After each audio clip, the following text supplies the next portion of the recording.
Yeah. Give me a second here to think. Think? About what? What are you thinking?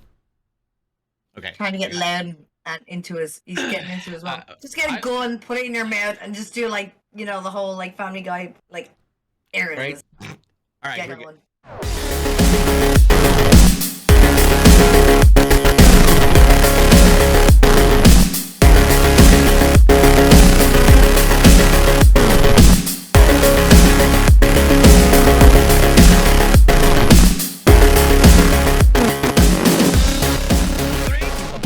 And a last name Tink walk into a bar. Welcome to Harder Than Distraction. That's all I got, really. God damn it. I mean, if I wanted to be... You could have been like, hey, so a Drake, a popsicle, a creamsicle, and a Tink walk into a bar. Oh, wait, are you and my name is the Lost creamsicle? Drake. Hi. No, well, I mean, yes. Well, and the girl leans into the barman. She says, "See your man at the yeah, goes white long face. It's a horse." I have. Wow. There we go. All right, welcome to another episode of Pardon the Distraction. I am DJBluePDX here with my co-host. It is the Lost Drake, and back once again in the MC chair. It's special guest Anti-Tinkerbell. Yes, Hello. Welcome. Hi. We have we are, as per usual. Here's the thing. Every time we go and start this show, we meet at noon, and we will start recording somewhere around 1 o'clock. Yep. Yeah. So we should just even if we're expect like, it. we ought to be on a time frame, it's like, no, we don't have a time frame. We're going to get in here. We're going to bullshit for a minute. And there you go. Done by 3-ish. It'd be rude not to, because we catch up, because everyone has their schedules and people have lives, and then we kind of catch up at 5 o'clock in the morning going, hey, by the way, you're going to be on a podcast. We're like, okay. That's how we live. Well, it's funny too because we didn't have a guest, and we were like, you know what? Like, I'm like, DJ, do you want to put anybody on? And he's like, I talked to Tink, and I said I talked to Tink too, but I didn't give her like a confirmed date or anything. And he's like, well, I'll handle it. And I was like driving, Nae's yelling at me because I'm running through stop signs. She literally got mad at me. Did you hear her on Allegedly. the phone? No, yeah. Allegedly. Well, no, but here's the thing. No, it was like a roll and go. It wasn't like say drink the cops, man. Like, it was a roll and go. It was a roll and go. Like I stopped, but I kind of like kept moving at the same time, and I was just like, all right, nobody's there. We're fine. It's just, I mean, we were in Guadalupe anyway, and Guadalupe is like a really very, very poverty-stricken little town in Arizona, and you drive through, and it's like, the best way to put it, it's like the Compton of Arizona, but with like ice cream carts going by and people selling tamales on the corner. Does that count? Because that's. I mean, I was going to say that I once knew a Guadalupe who did. She and her family made tamales all the time. They also, but they weren't poverty stricken. But that's mostly because it's like a very beat down part of Arizona. It's really bad. Yeah. The only reason their family had money is because their daughter was selling drugs. Well, Jesus, that turned. That was her cover. It was the tamale cart. But she's slinging the drugs on the side. America, this is your dark side tourist, Drake. He's going to tell you all the sites. Okay, see that's a bad place. We're going to drive really slowly through it, so you can really get a feel. No, it's roll and stop. Like you don't stop. You just keep moving. I was going through that neighborhood, and I was like, I ain't stopping. I don't want tamales, lady. Get off my window. Because they really will. They'll jump in. They'll be like, "Hey, you want tamales?" I'm like, "Ooh." I loved her convenience, tamales. more quicker than you know. True. My Russian friend, who was in apparently a similar trading business, his mom was simply just, she always asked what kind of weapon I was carrying, and I'm like, I'm not carrying a weapon. I came over to borrow a book. The fuck? Yeah. Oh, and that. Yeah. Yep. Sure, you don't want. But yeah, like you don't. Even in like Guadalupe, like everybody's super nice, but like I'm a white guy going through a Mexican neighborhood. I'm sitting here with absolutely a blank expression. Go, what the? F is he?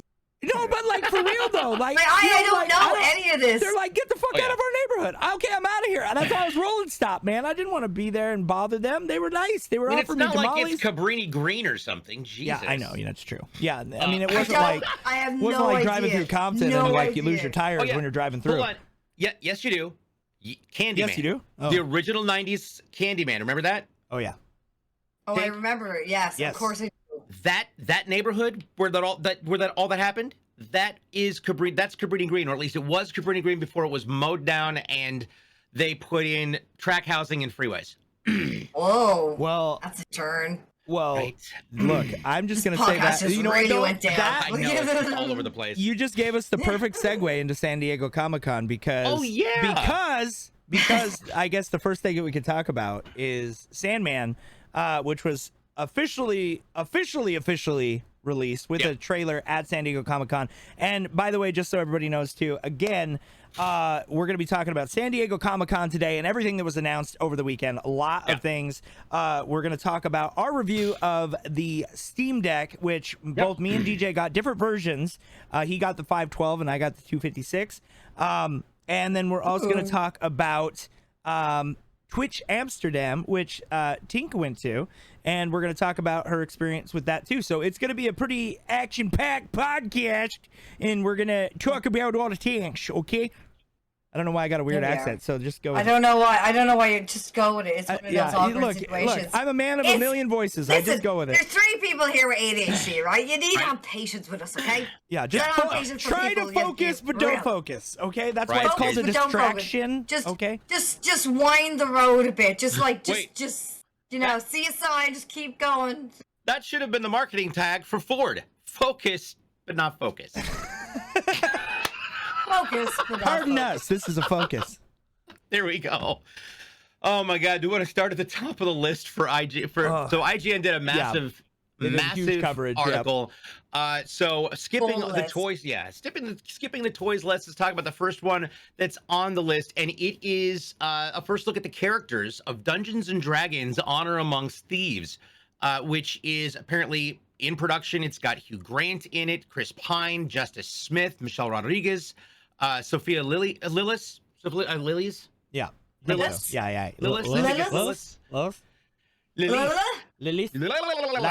You're one. Anyway. Yes, all the above. So, very interesting cast, in my opinion. I'm impressed with a lot of these people, and so I feel like we've got good things that are not the types of actors that would normally do a Dungeons and Dragons movie. Right. And the first Dungeons and Dragons movie, let's be fair. Oh god. Well, no, not the first. Okay, there has been 5 versions of Dungeons and Dragons as a movie. The last Dungeons and Dragons movie the last one was not. I hit my mic because I'm like, but everyone's arguing for the moment. Yeah, my hat was arguing. They're like, oh, there was 5. Yeah, five different movies, and all 5 of them were not good. So. That's what I was gonna ask. I was like, name the best one out of 5, please. Go on. Yep. The one we made on a tabletop by ourselves with our friends in the corner with the sweaty guy with the spit stains. That was you needed to have your graph paper that had the grids on it, so you could make your maps and your traps and your notes and things. Yeah. And then you had to do one project. One for the DM and one for the players. Look, they had me at dragons. That's the worst part. Is anything with dragons, even if it's bad, I watch it. I can't help it, man.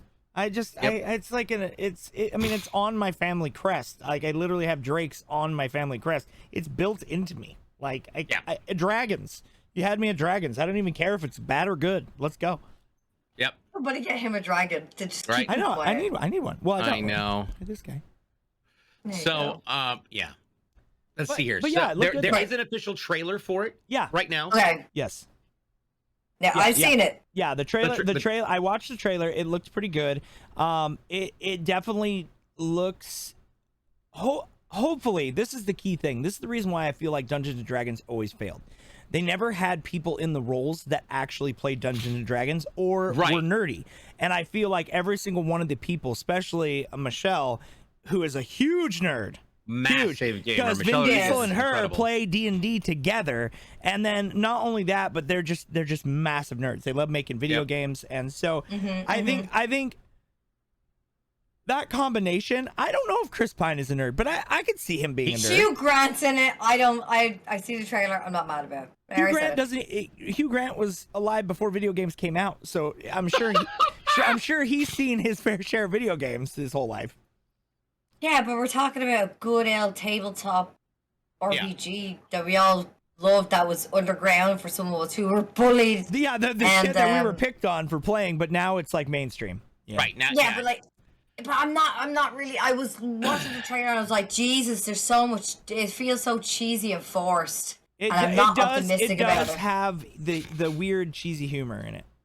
Yes. And that's what kills me inside. I was like, if I wanted to watch a cheesy adventure like Jumanji, I would have watched that. Yeah. That's what I got. I'm sorry, but yeah, I agree with that. I think it did have cheesy moments. And DJ, are you watching it right now? I am actually watching it right now. Yeah, I figured you were. Look, my reactions are the best reactions, right? And I have to. Blow by blow. Go on. Go ahead. Okay, so it is basically like. And I don't want anybody to be angry about this. As long as it's better than that intro you did for the podcast today. I'm not even going to be angry. I just want to hear it. It's like if the first Star Wars prequel, okay, was genetically modified into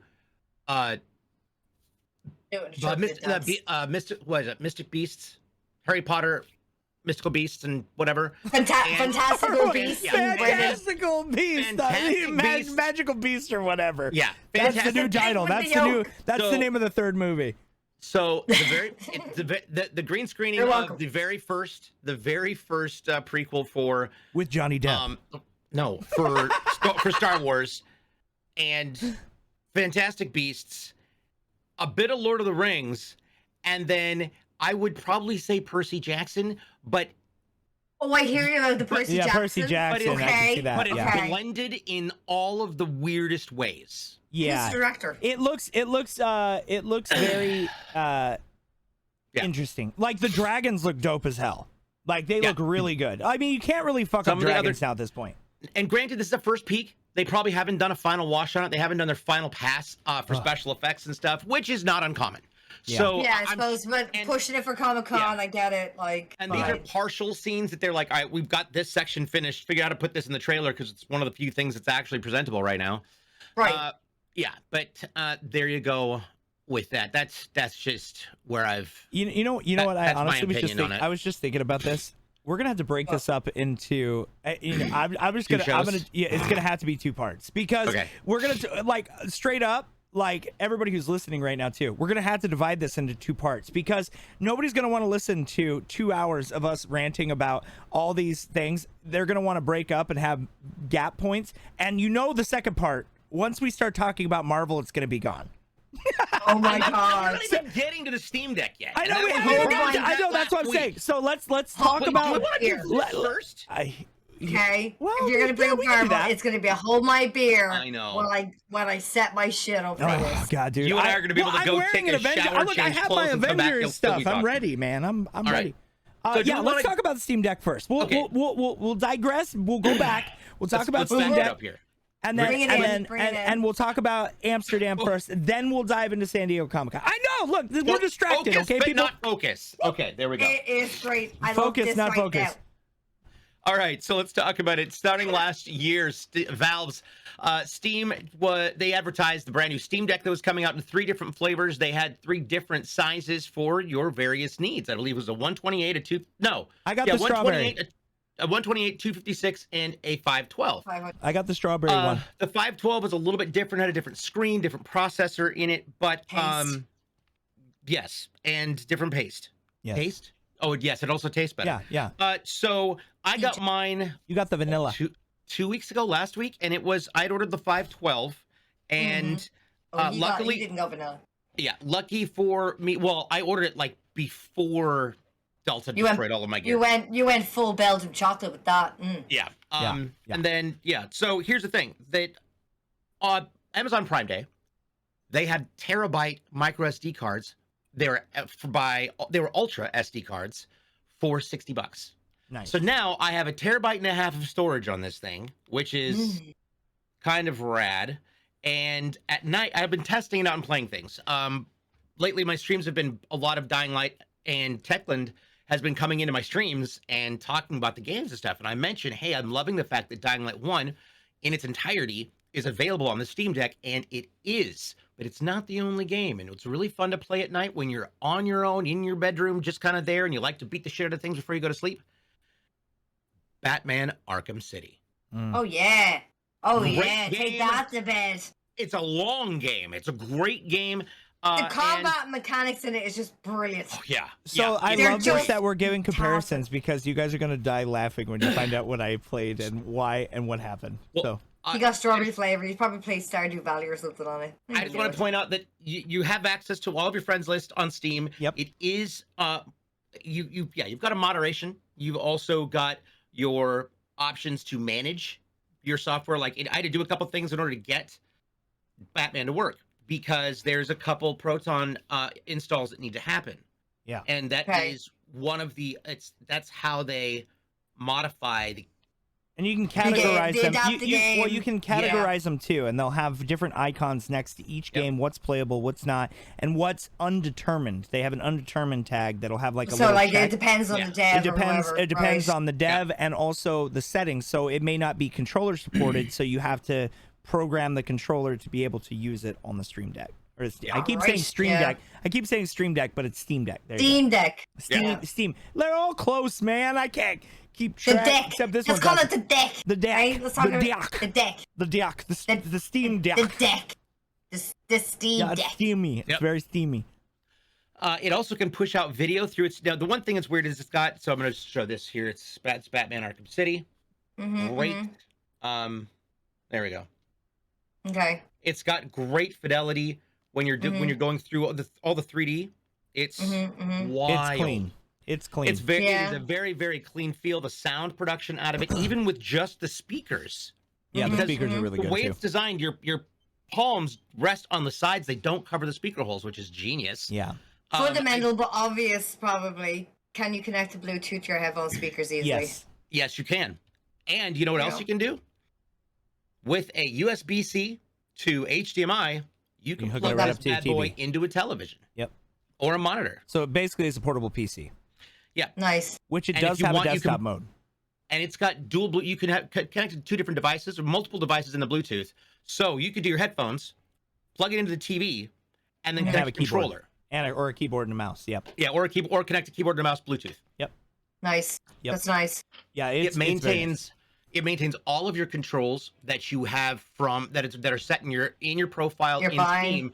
Yep. So if you have all of your personal buttons and you've got your keys bound a certain way, it's persistent across both your PC and your Steam Deck, which I thought was really interesting because I don't play controller anymore, so I'm kind of getting back into it because in bed I'm not. I hear Batman. I hear Batman coming through your mic. That is shit. hilarious. DMCA. I was like, I heard it. I'm like, ah. But no, and honestly, like, so here's comparison wise. So obviously, like, I got the 256, he got the 512, he got the one with the fancier screen, and I believe they all have the same battery life, correct? I think so, yeah. I think they all have the same battery life, but the processor is faster in the 512, correct? Yeah. Supposed to be more pro or whatever the hell Yeah. it is. Yeah. So far, just from my experience, totally different types of games. So I obviously like I'm partnered up with Square Enix and Capcom, and so I get a lot of Your green games. screen's wrecking it, but I see it. Yeah. I know, right? but just in general, like the quality of the screen is fantastic. So I tried it from both perspectives. I tried it with an old school 8-bit game. I have every single Final Fantasy in existence. Oh, nice. And I love playing through the old Final Fantasy games. I even like when I'm in bed, I love just like playing those, and it makes me forget. Except the only difference is I dropped down to my chonies and sat down on the toilet waiting for the shower to get warm, and I realized I'd been sitting there for 3 hours. My foot started going to sleep.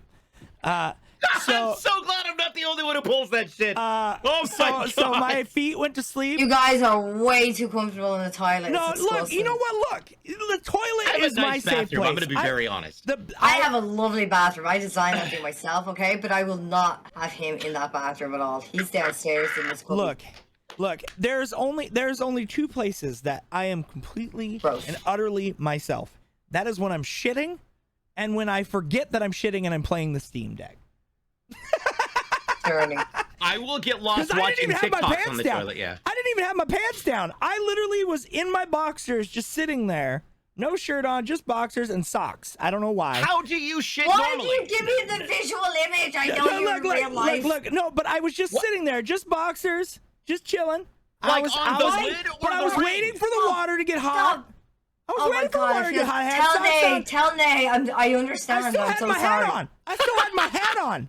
I had hat on, no shirt, just chonies. I can and literally socks. visualize And a I'm red sitting hat there, with a and dragon here on I it. am. Like it's Here I am taking on me my out of this Steam Deck misery. playing Final My Fantasy God. 1. But Don't okay, bring so me around, 3 put me hours down. gone, lost, right? Nay fell asleep on the couch, so I heard her stomp upstairs because she's like a demon lady when she's trying to wake up. You don't mess with her when she's waking up. But she just Don't stormed blame her. upstairs, and I heard her go inside. She lays down and goes to bed, and and that was like my breaking point when I knew. I like looked at the time.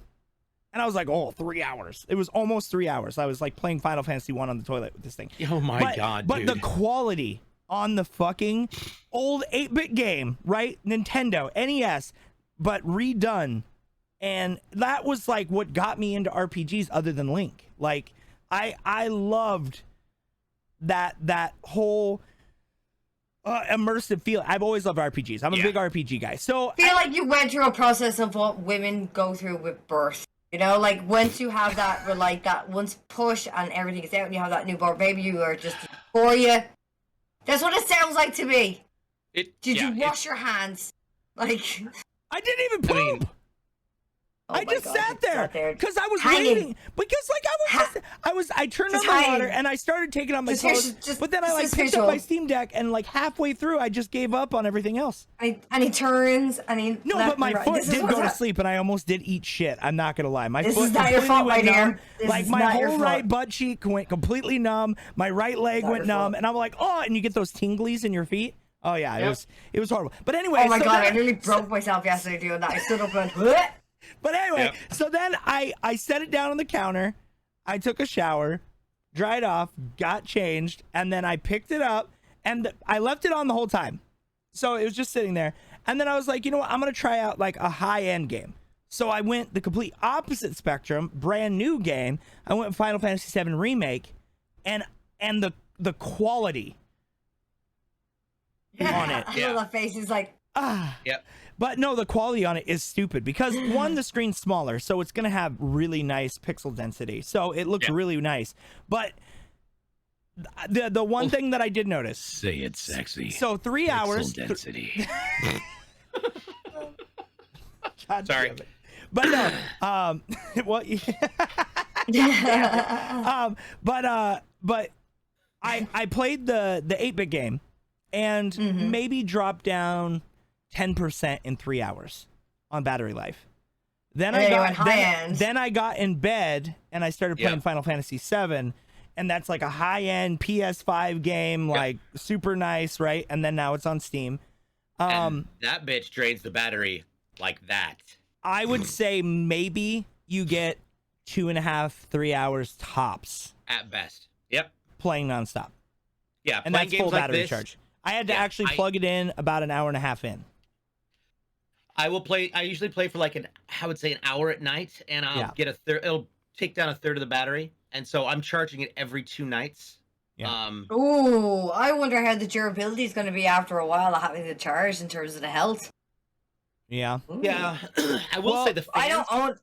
Well, the disclaimer, battery's I don't not own a removable Steam either. Deck at all, so. The battery's not removable either, so Ooh, I'm gonna think. right to repair is out the window. So I'm thinking, me personally, I'm thinking it's gonna be like a lifespan of like a PSP or a Vita. It's a. I would argue not even that, because I would think you would The go in Game the Gear? faithful direction of the Game Gear. Oh yeah. But that had batteries though. That had batteries, yes, but also had capacitor issues as well, Yeah, that's because true. it started to break down. It started to need more But, power. I mean, You had but- a DC adapter into it, direct current. I There was love the Game there was Gear. no alteration. Engineer, baby, I'm talking I know, about I like know. Yeah. the But fundamentals. but here's the thing though, is like honestly technology has evolved a long far away from the Game Gear. But just in general, I think we'll be fine. I think we'll be using this thing until Steam Deck 4 comes out. Like, I mean, let's be real. I mean, I hope I'm very, very, very sure I'm wrong, but I always see this kind of situation of like, if you're pushing something so hard, like the Nintendo Switch, fair enough, that Well, they were console's smart about way it, though. superior. But if I could be talking honest, they were about- smart about it though, because they were smart. released it last September and said pre-order it. We're gonna release them as they're developed. But also the quality of some of the games that they're pushing out, they're not pushing out realism as much as what some of these guys are doing, and if anything, they're only pushing out the very bare minimum. Therefore, the inside of it was shown as It's literally a portable PC. It's It is. tiny, right? But if you talk about like the Steam Deck itself, and you're pushing out high-end, ultra maxed out Oh yeah. GPU, all the settings in the world that you need as a normal PC player, and you're pushing that, and then you're charging it every year, and then having it hang off of fucking like I will say The I don't have plug mine here. I don't have mine doesn't here. sound very portable to me and fun. So DJ comparison here, okay? So so the 256 version, after playing Final Fantasy Remake and playing that on the system for about an hour, it got very warm. Yeah, they get well. It gets a little Only warm. You around don't the want to vents. block. Only around the vents. Yeah, you don't want to block it. Yeah. It's not. The thing is, it's not ever hot. It's warm. It's warm, but it's but not ever not- hot. but not it's got hot. these giant fan intake. Yeah. And then the blowers right there, so it's pulling up to the bottom because you're holding it like this, so it makes sense Well, that's because hot air rises. So That makes more sense than the actual kind of. Well, look, this is the OG one. I have the OLED there. Yeah. But even at that, when I took the other one apart, you just have a copper. That's all it is. That brings in the vent, cools the copper here, and then you have the actual CPU of it there with the thermal paste. Yeah. As basic as it is, but you obviously have an intake here for obviously the coolness. The horrible thing these days is that we have a lot of hot weather. So if you're bringing hot fucking air into it, you're just blowing out hot air. So you're just conveying this the whole time. Quick notes to people who are watching: if you've got a Steam Deck or portable device of any kind, this goes for phones, this goes for Switches, this goes for Game Gear. Do not leave them in the sun. No. Please don't leave them in the Do sun not leave or them on the in radiator. sun. Yeah, don't leave them in any hot place. Do not leave them in your car. If your room it gets near the temperature of the sun because you don't have air conditioning and it's on the third floor of the house and it's an old house. Yeah. Don't leave it where the sun will hit it. I'm just saying that because I've already heard a story about somebody who did, and it was not pretty. No. But I do want to push a product, not a product that I'm User endorsed by. user but, knowledge, people. Yeah. User smarts. and of course, it's got a green fucking label. Check it. I swear, It's all I blue. swear to It's God, I thought called- that was a unicorn head on that. I'm like, what kind No. of airspray do you got? That's awesome. Yeah, it's called Screen Mom, natural screen cleaner. This is what we used at Microsoft to clean every single device, our touch screens, you name it. It is, it's odor-free, streak-free, ammonia-free, alcohol-free, phosphate-free, anti-static. This is the only thing I will trust on my screens because it's incredible, but you don't want to spray it on the screen. You spray it on a cloth, like a microcloth, and then you rub the cloth around. Yeah. But it keeps this sparklingly, look at that, breathtakingly clean. Yep. So and that goes for your phones, your monitors, whatever. Yeah. But it's called Screen Mom, natural screen cleaner. It's not like they're paying me to say this, but it's a damn good product. Yeah. There you go. You can get it on Amazon. Well, okay, so we won't talk about it for too long, because we'll let Team talk about TwitchCon in Amsterdam. But so final reviews. Me personally, from what I played, what I got to check out, and I also obviously, me being the coder that I am, I already cracked my Steam Deck, and I already have every emulator in existence on it. So you mean okay, yeah, so you not booted, like broke it, like I literally recoded it, and I also have Xbox Game Pass on it as well. So Crazy. It's super easy Fix the because it's you can go into desktop mode, and it was actually pretty simple to do. and actually adding Xbox Game Pass was relatively easy. There's plenty of places that you can go online on YouTube. Maybe I'll even make like a video myself personally of how to do it, because it's actually a really easy process to do. And it's just really cool to be able to play Xbox Game Pass cloud. Anyway, with the wonderful controller that I have from Rig, Rig.com, nice. where I can take my nice Android, phone, and I can actually play it. And it was actually designed with Xbox in mind. But yes. so this is what I should have told me a pink eye with. And look, and you know what? Here's the thing too, is I actually have a new product that I'm going to be showing off, and I'll show you guys on the podcast, hopefully sooner than later. And it's very similar to that device, and it was developed with Xbox in mind, and they're actually directly partnered with Xbox. So I will talk about that once I get it, and I will show you guys, and maybe I can even get you guys some down the road. Nice. So that'd be really cool. So you guys can give your reviews, and we can talk about it too. Anytime we get free stuff, man, from sponsors or anybody, we love that too. So if you guys are out there and you're watching our podcast and you want something reviewed, send it to us. So screen wise, I don't know the difference between the 256 and the 512. There is a little bit of glare off of the 256, and mine has this. My screen definitely looks different than the. It's if I turn it sideways, I definitely start to get like that blackout. You know what I'm talking about, like when you turn a screen sideways and you start to get like the darker tint. For the most part, though, that's really my only discrepancy with it is the screen. Battery life is actually way better than I thought it was going to be, to be honest with you, especially with the high-end games. Like Tink said, you running a really high-end PS5 game, which is a fucking tank. That thing is ginormous. And it's eating bus, like it's eating process, like it's crazy. Yeah. So that's on a handheld. So it's pretty nuts. Did yours come with a case? It did come with a case. Okay, yes, it came with a case, and it came with a little insert, and it came with like it had like a couple other things, like the charger, which the nice thing about the charger is it's a USB-C, so it works with any USB-C, but as any product, make sure you use the one that it comes with, because definitely different power outlets, different voltage, you don't want to fry it out. You can get third market ones off Amazon and stuff too. I've seen a lot of accessories for these things already. I've already seen the thumbstick extensions. I've already seen stuff developed from other companies. Control Freak, I think, came out with some too. Yeah, Control Freak are very good with that. They're so fast. But all the little accessories, and you can program every single thing the way you want, which is really nice. It has really nice key mapping, just like you would on Steam or anything else.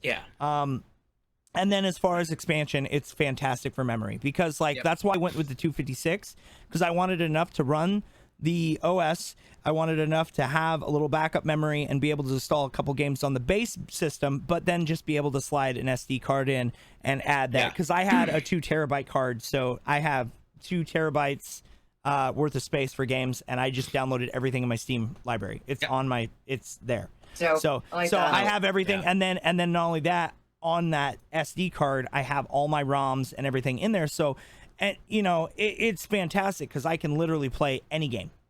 I can play any game from any system. It's right there, all the way up to, I believe, PS4 is what I have the ROM base on. So I literally, I think it's close to like 350,000 games. It's crazy. Jesus. But I have all of those, and then I also have, because I used to do ROM emulator thing through Raspberry Pi through my arcades. Because I would build out the Raspberry Pi and then put that in there, and then I would program it and then have that, so that way I could have all the ROMs on the arcades. So yeah, I mean, like, that's the geekiness side of me. Obviously, that's a little bit more extreme than DJ did, but the fact that I could do all of it, and I also installed Windows on it as well, and it works perfectly fine. So I have Linux, I have Windows, and you can switch freely between all of them, which is nice. So for me, I remember at the time I had money set aside for it. And so when the pre-order came around, I was a little concerned about whether or not I should cancel it, but I decided to get it because I knew that they were selling for a lot more money than I purchased it for on on the internet, and Yep. then you add that $60 terabyte card. That card's normally like $200+. Yep. That adds more value. So I figured if all else fails, I can sell this thing for A quite pretty bit of penny. money. Yep. Yeah. And sign the case or something. I don't know. But I will say that, especially given the amount of travel that I was doing back in 2019, Yeah. there were so many opportunities, and I did so much when it came to dragging my Xbox with me and hooking it up in the hotel so I could play. Oh, Xbox. I remember. I was there. Oh yeah, I brought it to cons. And So much fucking stuff it came in with. I thought Oh, we were setting God. up a fucking. Like, I was like, do you have a roadie with you? Like, it was so much flight cases. yeah, So many flight cases, unnecessary. Anyway, go on. yeah, you're totally right. Well, you had the travel from games, right? You had the one Yeah. that with the flip up screens. Yeah. Yep. Mm-hmm. Yeah. Yep. And so I think this would have been a lot of fun. It would have been a lot easier to use, to do, and to play with. And it's also portable, so you're not stuck necessarily in the TV that everybody else is watching. You can, Yeah. It's Sit in the USB-C, toilet. unplug, go. sit in bed, sit in the shower, whatever. Don't sit in the shower. Don't get it wet. It's like yeah. Anyways, so Sit on the thing toilet. that I Don't love go in the about it- shower. Got it. Let your legs go dead. Yeah. Yeah. Dangle. Yeah. just dangling. The We things don't that say I that word around that I here. find most impressive, the screens are incredible. The brightness, it also has adaptive brightness that is now been turned off, but they're working on a fix for it because it was having issues. But you can do night blue screen adjustment. So Oh, it's got like Yeah, it makes it like a Easy brown. light. it's got a blue light filter Yep. so that it makes it so much easier on your eyes at night, which is wonderful. I love the fact God. that each game has the option of going into the settings and adjusting what your bottom paddles do. Mhm. So those bottom buttons, and each game you can select them to do different things. So what I have set for Batman is completely different than what I have set for BioShock 2. Yep. so it keeps that anyway. So to give your review. Great customization. So it's what a would little you give your I review? need tissue.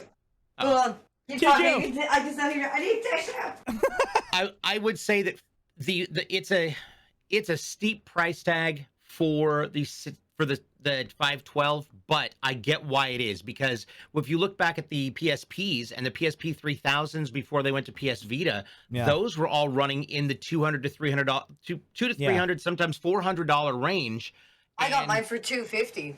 Yeah, I think I remember. But I got a couple of games, like a bundle deal with it over here, and that includes taxes, by the way, for any That's before Americans we had scalpers and you could actually wait at midnight for stuff. yeah. So I just waited until the toy shops didn't know what they had, and I just walk in and get it.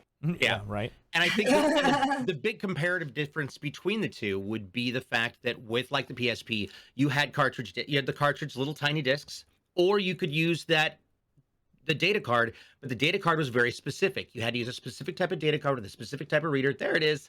And I loved that.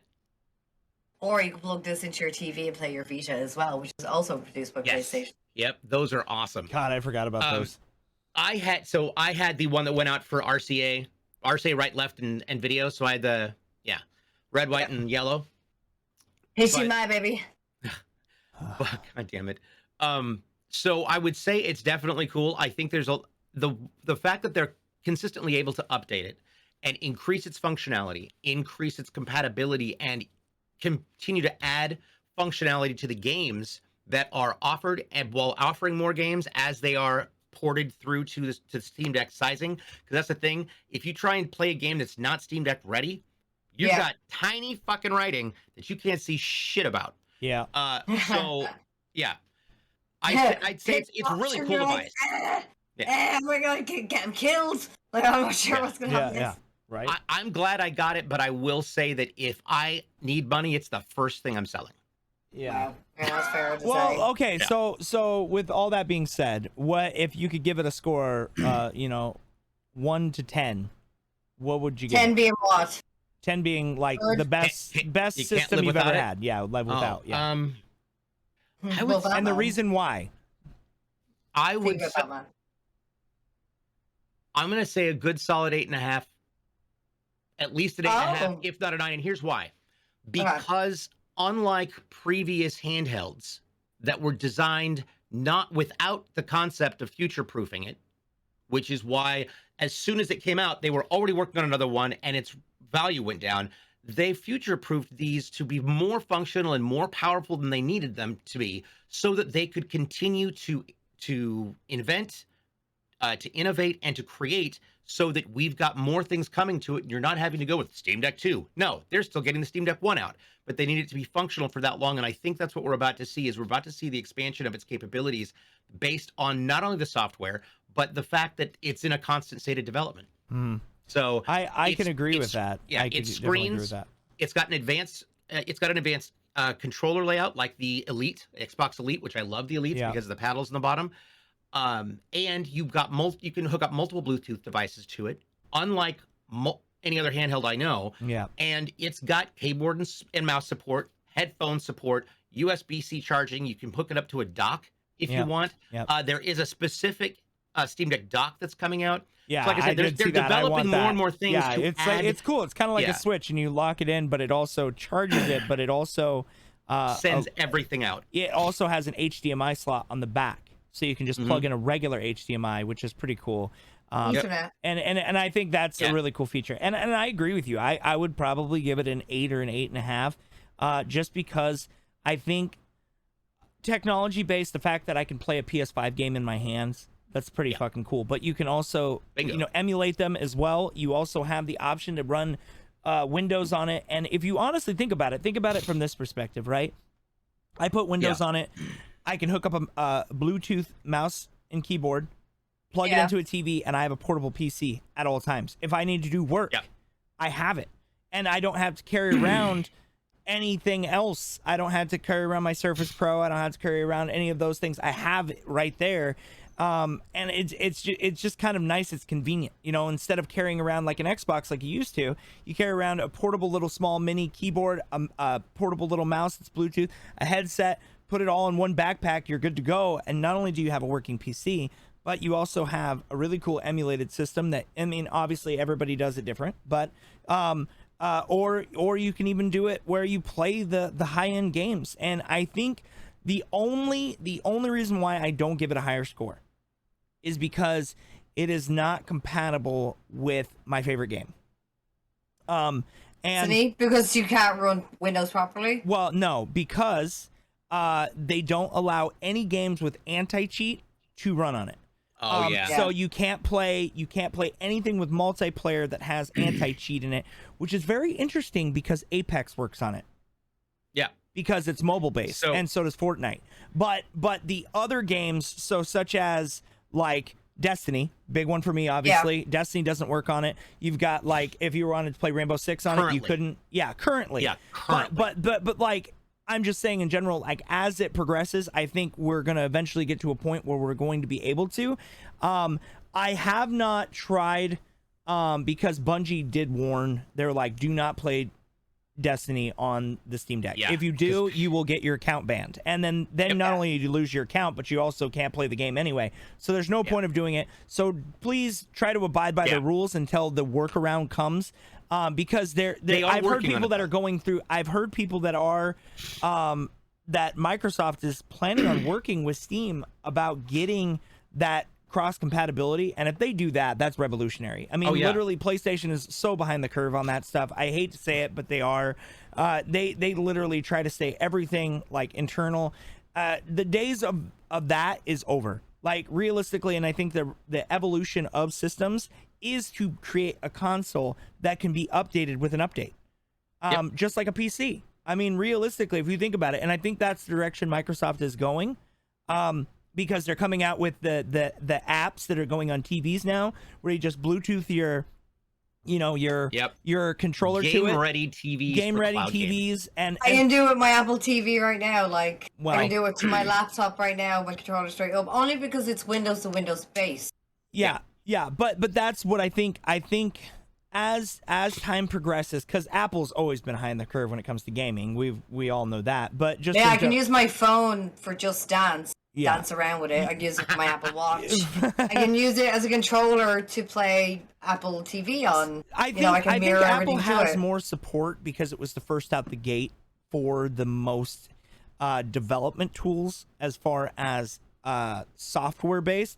But when it comes to gaming, I I think Samsung has the long run on that. I think Samsung has definitely cornered the market on that. And that's not just because my overall hate for Apple and I used to work for them and I can't stand them, but that's besides the point, and anybody that owns them, you know, should be kicked in the head. Sorry, Tink, I love you.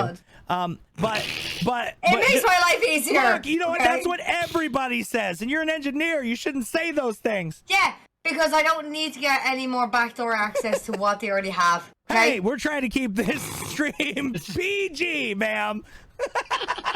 Okay. No backdoor access. Or, well, yeah, there you go. My, anyway. But as far as review goes, yeah, it's awesome. I actually think it's really worth it, and I think once you get your hands on one, I think the price point is a little high. But it's also brand new. But it's brand new, and I think it will drop over time. And I can tell you why. Why? I will never get one of those. Because we're coming to an age where everything's going to be intangible, digital, DMCA, all that, right? Yep. Now, when it comes to licenses, what I'm hearing is you're going around and you're tiptoeing all of the rules of what you're doing right now, right? There's no legitimacy in what you're doing in terms of your game. You have access. Don't get me wrong, you have access to everything. It's so convenient. But, you know, like at the end of the day, those services can stop. Those services can look at how you connect, right? Like every time I connect through, I don't know, Safari on my phone into my Google account, I get a message from Google saying, hey, it looks like this Safari OS X version iPhone is connecting. Yeah. So when I sit there when I sit there and I think about even how I did my career as well, and I look back through how gaming has gone forward, right? We're gotten to the point where people couldn't even play goddamn Gran Turismo and they paid full price for the game, right? Yeah. They couldn't launch the game. Yeah. We've had this conversation before with the Xbox One when it was launched. People had DMCA issues then. Yep. Couldn't launch the game because you don't have internet connection. How long is it going to be until there's other, I don't know, fences that are going to be put up in place or other kind of workarounds? Like, for example, you want to play Destiny on it. How convenient would it be to play Destiny on it for you? You're not allowed to do it because if you do it, you're going to get slapped on the wrist. Yep. And it's only a matter of time for people to do that. And it's not even a case, and I have to, like, argue with the whole PlayStation thing. I do think they're actually taking a step forward. Look at the announcement for the remaster of Spider-Man. It's out on PC now. So gorgeous. But they're 6 years behind the curve on that. It doesn't matter. 6 They own a years. massive fucking brand. Yeah, but that's the They thing. can can print money. They can print. Doesn't matter. That's the argument. That's the argument that I will argue with you though when it comes to PlayStation and Xbox. And this is there's no, like I said before, there's no grandmaster with a heart of gold standing at a curtain. Yeah, no, for sure. But this is where I disagree with that though, because Xbox compared to PlayStation, Xbox is trying to make it more universal for everyone to be able to play. That's and fine. then PlayStation, they do not. Yeah, DJ's over there trying to avoid the conversation.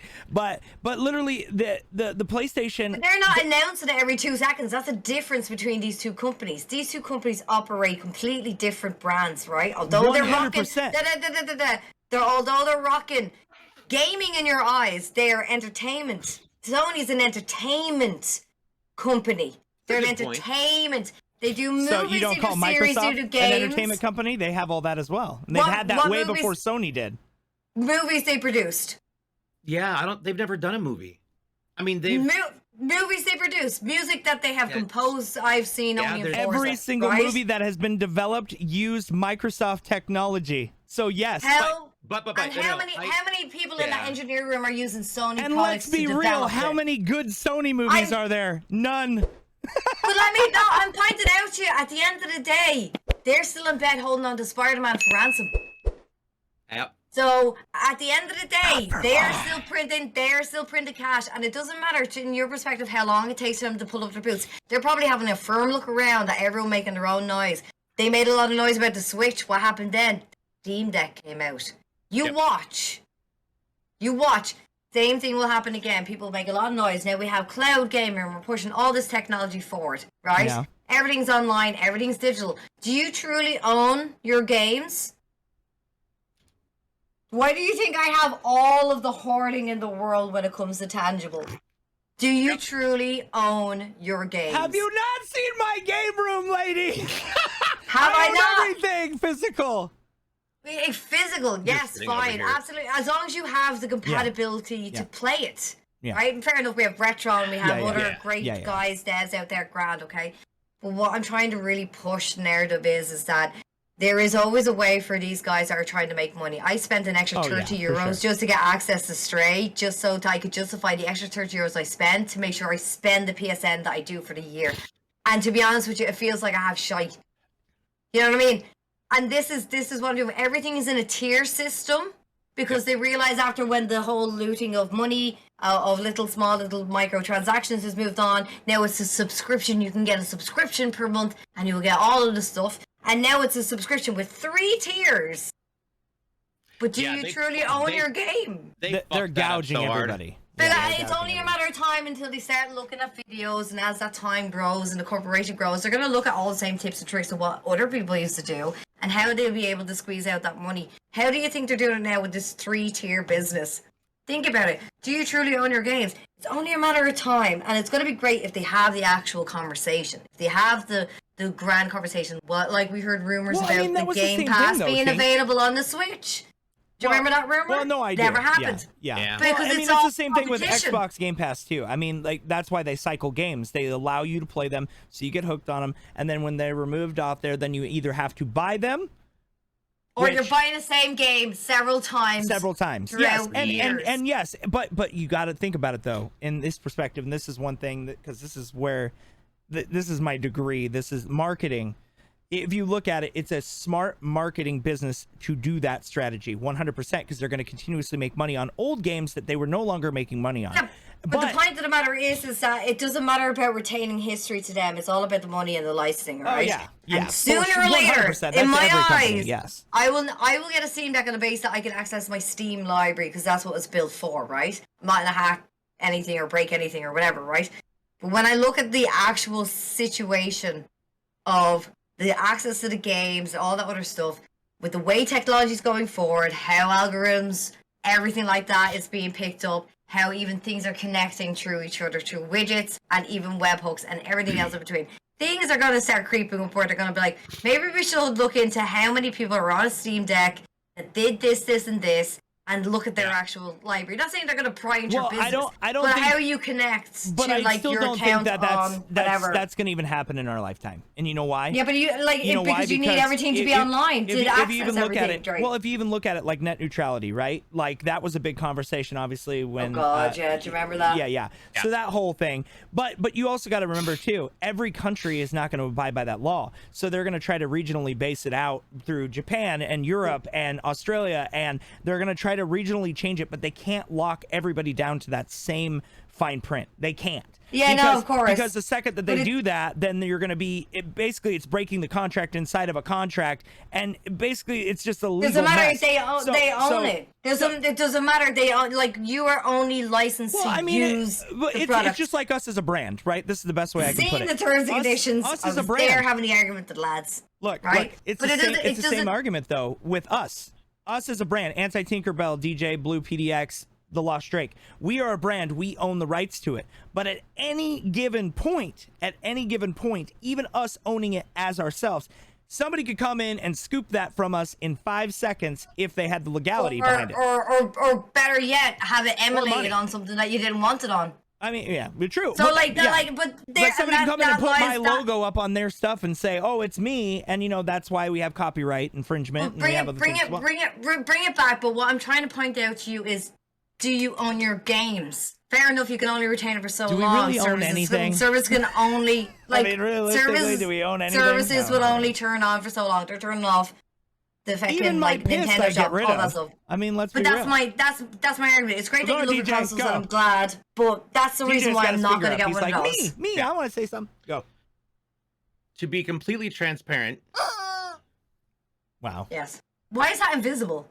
Because it's green. Oh, is it? It's a green cock. Moldy.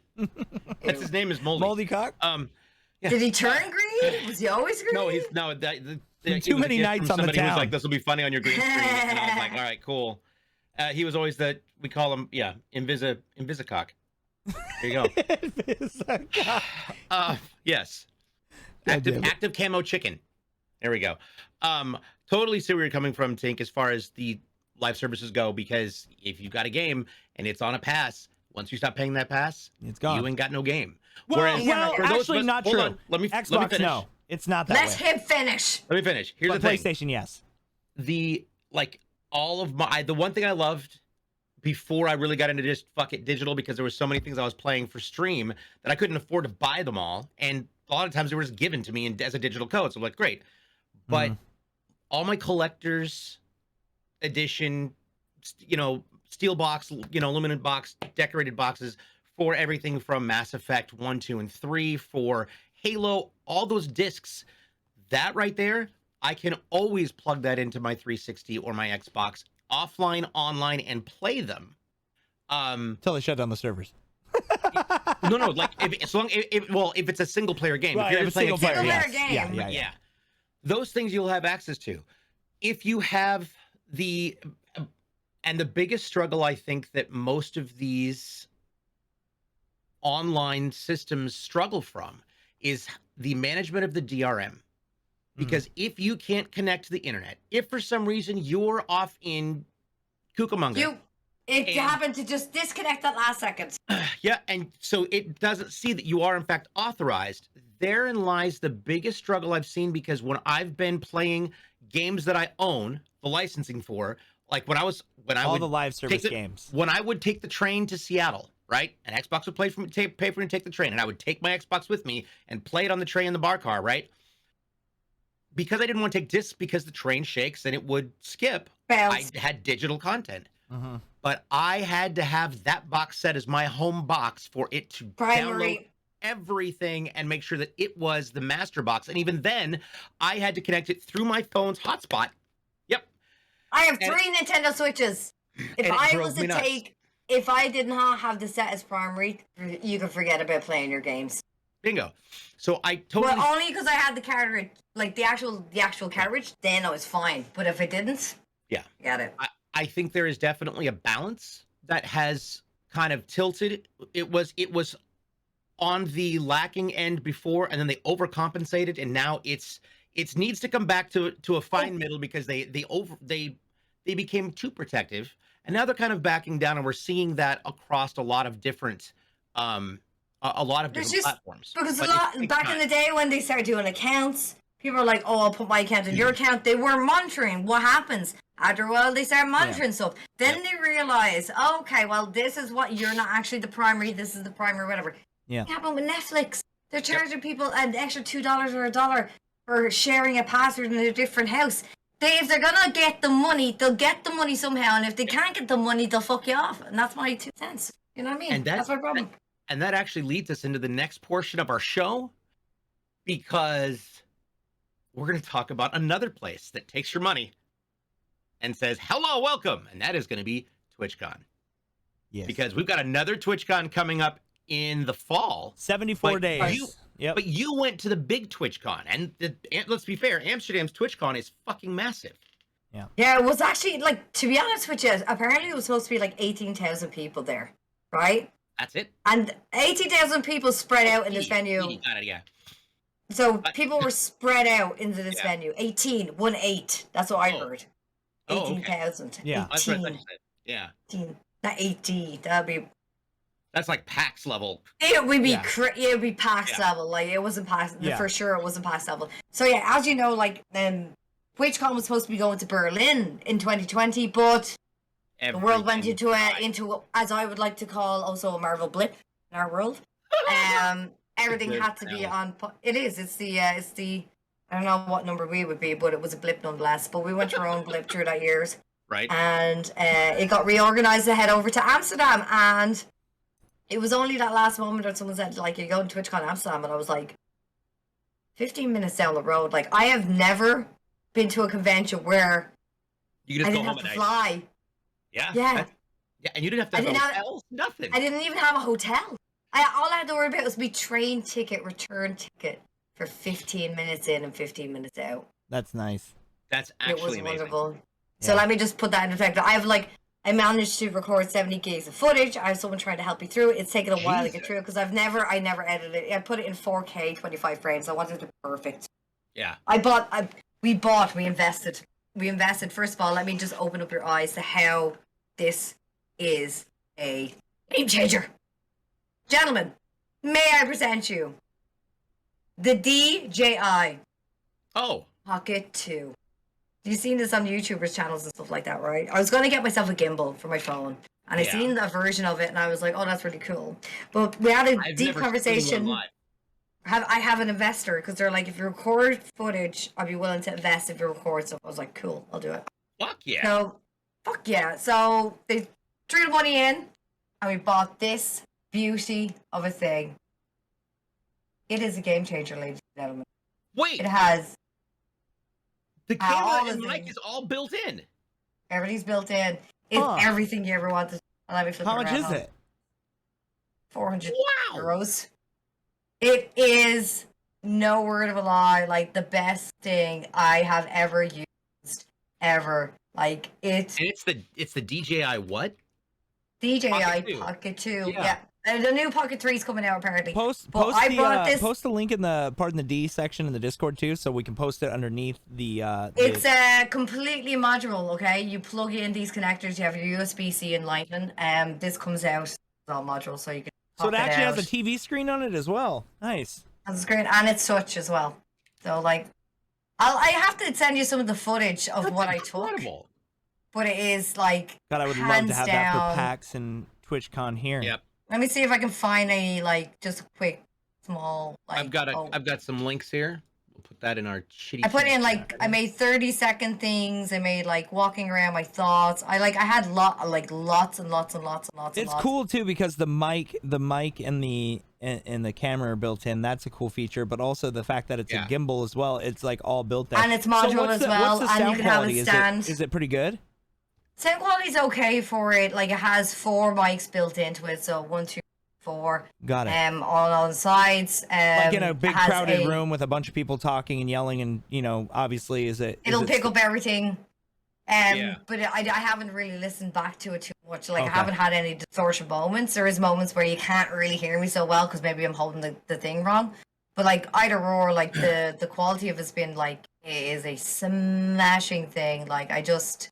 Can you add things like external mics or can you add like boom mics to it and stuff? You can attach different modules to it. You can actually put in like Bluetooth module into it. It has a remote mic that you can pop in here where it can have better sound quality for itself. It's like it really is truly game changer. And as I was walking around with this, people stopped me and were like, "What is this?" And I found one other person at TwitchCon that had one other, and that was it. Huh. But no word of a lie, the best thing ever. If you ever want to just go out and get some footage, do it. I packed in it's like 512 into this bad boy is the biggest you can get. I don't know actually. Maybe a terabyte to be thrown into it. I think it's a terabyte. Now. No, the highest is 256. I tell lies. This is your Steam talk, you see. So like it's like I said, I managed to record up to 70 gigs in 40 or in 25 frames 4K. So it was pretty nice the amount of footage over the 2 days. Too, especially even for like the podcast. Oh god, DJ's making a face. My god. Okay, so first of all, as I'm looking across this, and we're gonna post a link in the YouTube channel. I already posted a link here in our chat. As I'm looking at it, there's even a USB-C camera add-on. Yeah. So that you can use your camera as your screen, can adjust what you're doing. You can do it like that then and there. You can do all your exposures, everything like that. You can even edit it, trim it, record it in the app itself. Yeah, you can connect it through. That's what the actual modules are for. So, like for example. So wait, I can take my big ass phone and use that as a screen, and then have that as a control feature. Yeah, like so I could do it now. Huh? The modules plug into the middle. There's a smartphone adapter for Lightning for iPhones. Yeah, that's the ones I hire. Then there's the USB-C version that is for your current gen Android or whatever. Or Androids. Yeah, that's probably a better description there. There's a pocket tripod. There's a pocket tripod mount. I already have the tripod mount here. Yeah. What? You can just carry it like right there. So are you sponsored by them, Tink? Or did they send you a product, or did you just buy this? No. I bought this straight out because I'm full time. Like I'm broke nearly at this point, but like we're all invested in our dreams. Yeah, right. People are invested in me, and because I have investors, they're like, listen, if this is what you want to do, we'll charge you extra money for it. I was like, cool, Yeah. do it. Let's do it. And there is an actual content creator bundle that you Yep. can get.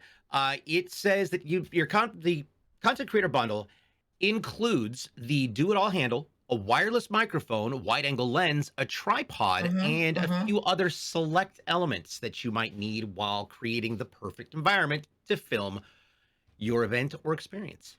Is this a US based company or is it European? DJI. Oh That my is a good- God, that's crazy. Look at that thing. That's On it. that's Let me just adjust it. Now, do you have? It doesn't hold your phone onto it. You have to hold the phone onto it, right? Yeah, of course, there's a bit of weight to it, but Yeah. yeah, Yeah. it's not Huh. bad. But I'm sure you could get like a clamp. Look at For it. that. It'll track the light because it's still like focused on the light. So if I just kind of Yeah, that's crazy. go up like that. My God, that's awesome. Yeah. That's so cool. Well, looks like I gotta So- spend some more money. That yeah. So you got some incredible footage with that, but that's great, not just for events, but you can take that anywhere. Take it So anywhere what was with me. the content creator bundle for? How much was it, DJ? I think it's like extra 100 or so bucks. I think it is. Probably about Because I think that. like the wireless mic would be huge for me because like when I'm doing interviews. and wireless stuff. mic. Honest to God, would be your absolute blessing. Yeah, because if you got, can Um, you get two of them though? One for you and one for the person you're interviewing? I don't know. Actually, I don't know how Because it works. that would far. be It doesn't- amazing. Because then if you could actually like interview people at, Comic-Con or, or They do PAX or- tutorials on everything. They give tips and tricks and everything. Like they're full app is full blown. I signed up for it. Like they don't do like anything like you got to do pro for extra editors or anything crazy like that. They give you like download templates to do all that other shit if you want to do like That's I don't cool know though. more editing. Pretty And I'm dope. sure there's live uploads and stuff too, which is Yeah. pretty sweet. The content creator package currently runs $4.99 in the US.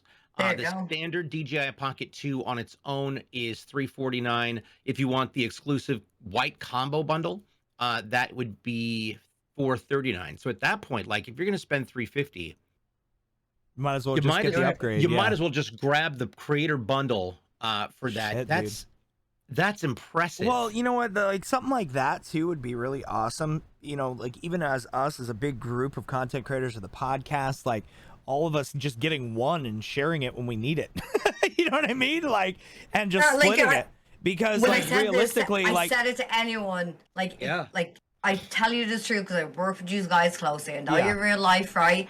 I assure you, this is a much more convenient thing get a gimbal. Because I have a ever gimbal. fucking carried in my life. The gimbal is Yep. so Yeah. bulky, and it's just like I always I forget Oh to my use God, it because I- it's so fucking just bulky. I have Yeah. stories about Nate got me TwitchCon one. just for that, just alone Yeah. on that. Well, Oh not my only that, God. but sometimes like the geometrics in it, like it'll basically Yep. like alter and it'll flip and it'll Stabilize. slam your phone, and you're like, what the fuck? Yeah, yeah. that's the only it's not downside to ideal. those. Yeah, but I have a really nice gimbal and I love it, but it's just it's one of those things like. Awkward. They're Well, it's bulky. awkward and it's clunky, but also I have a giant ass fucking phone. I mean, I've You got chose like, that. I mean, but I love the camera on this. I mean, the fact that I can do 100 times view and then like if I'm just the video quality of it is fantastic. And I hear you. Like I love it for this as well. It has what I need on it, and that's the reason why I was like, oh, Yeah. I'll get the DJI gimbal, the actual big gimbal itself. Yeah. But when we're sitting there looking at it and talking about it, and they're like, that's very bulky for you for going in and out of Amsterdam. Like, and I was like, Yeah. it is. They're like, but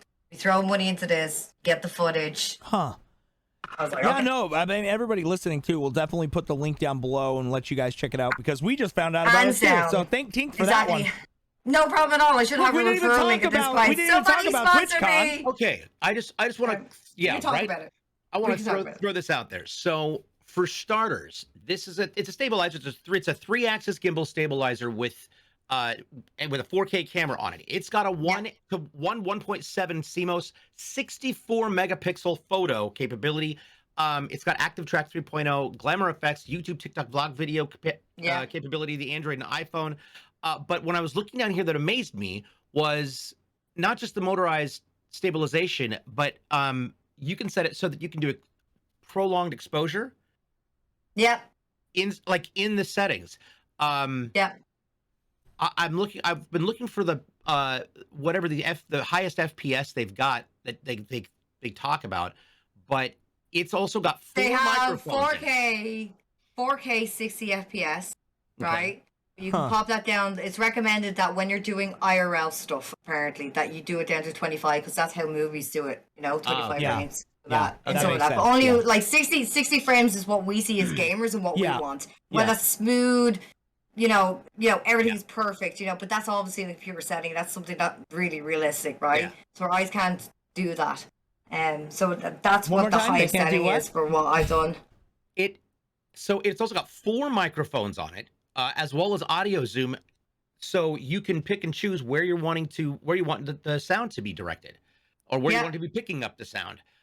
It's also got a 93-degree angle view. Mm-hmm. Like, that's fucking amazing. I think the only thing that like I'm really curious about is if you could hook up 2 wireless mics to it. Because if you could do that, oh my god, that would be like. Because like, I don't see why you couldn't. Yeah, well, if it does it have Bluetooth capabilities?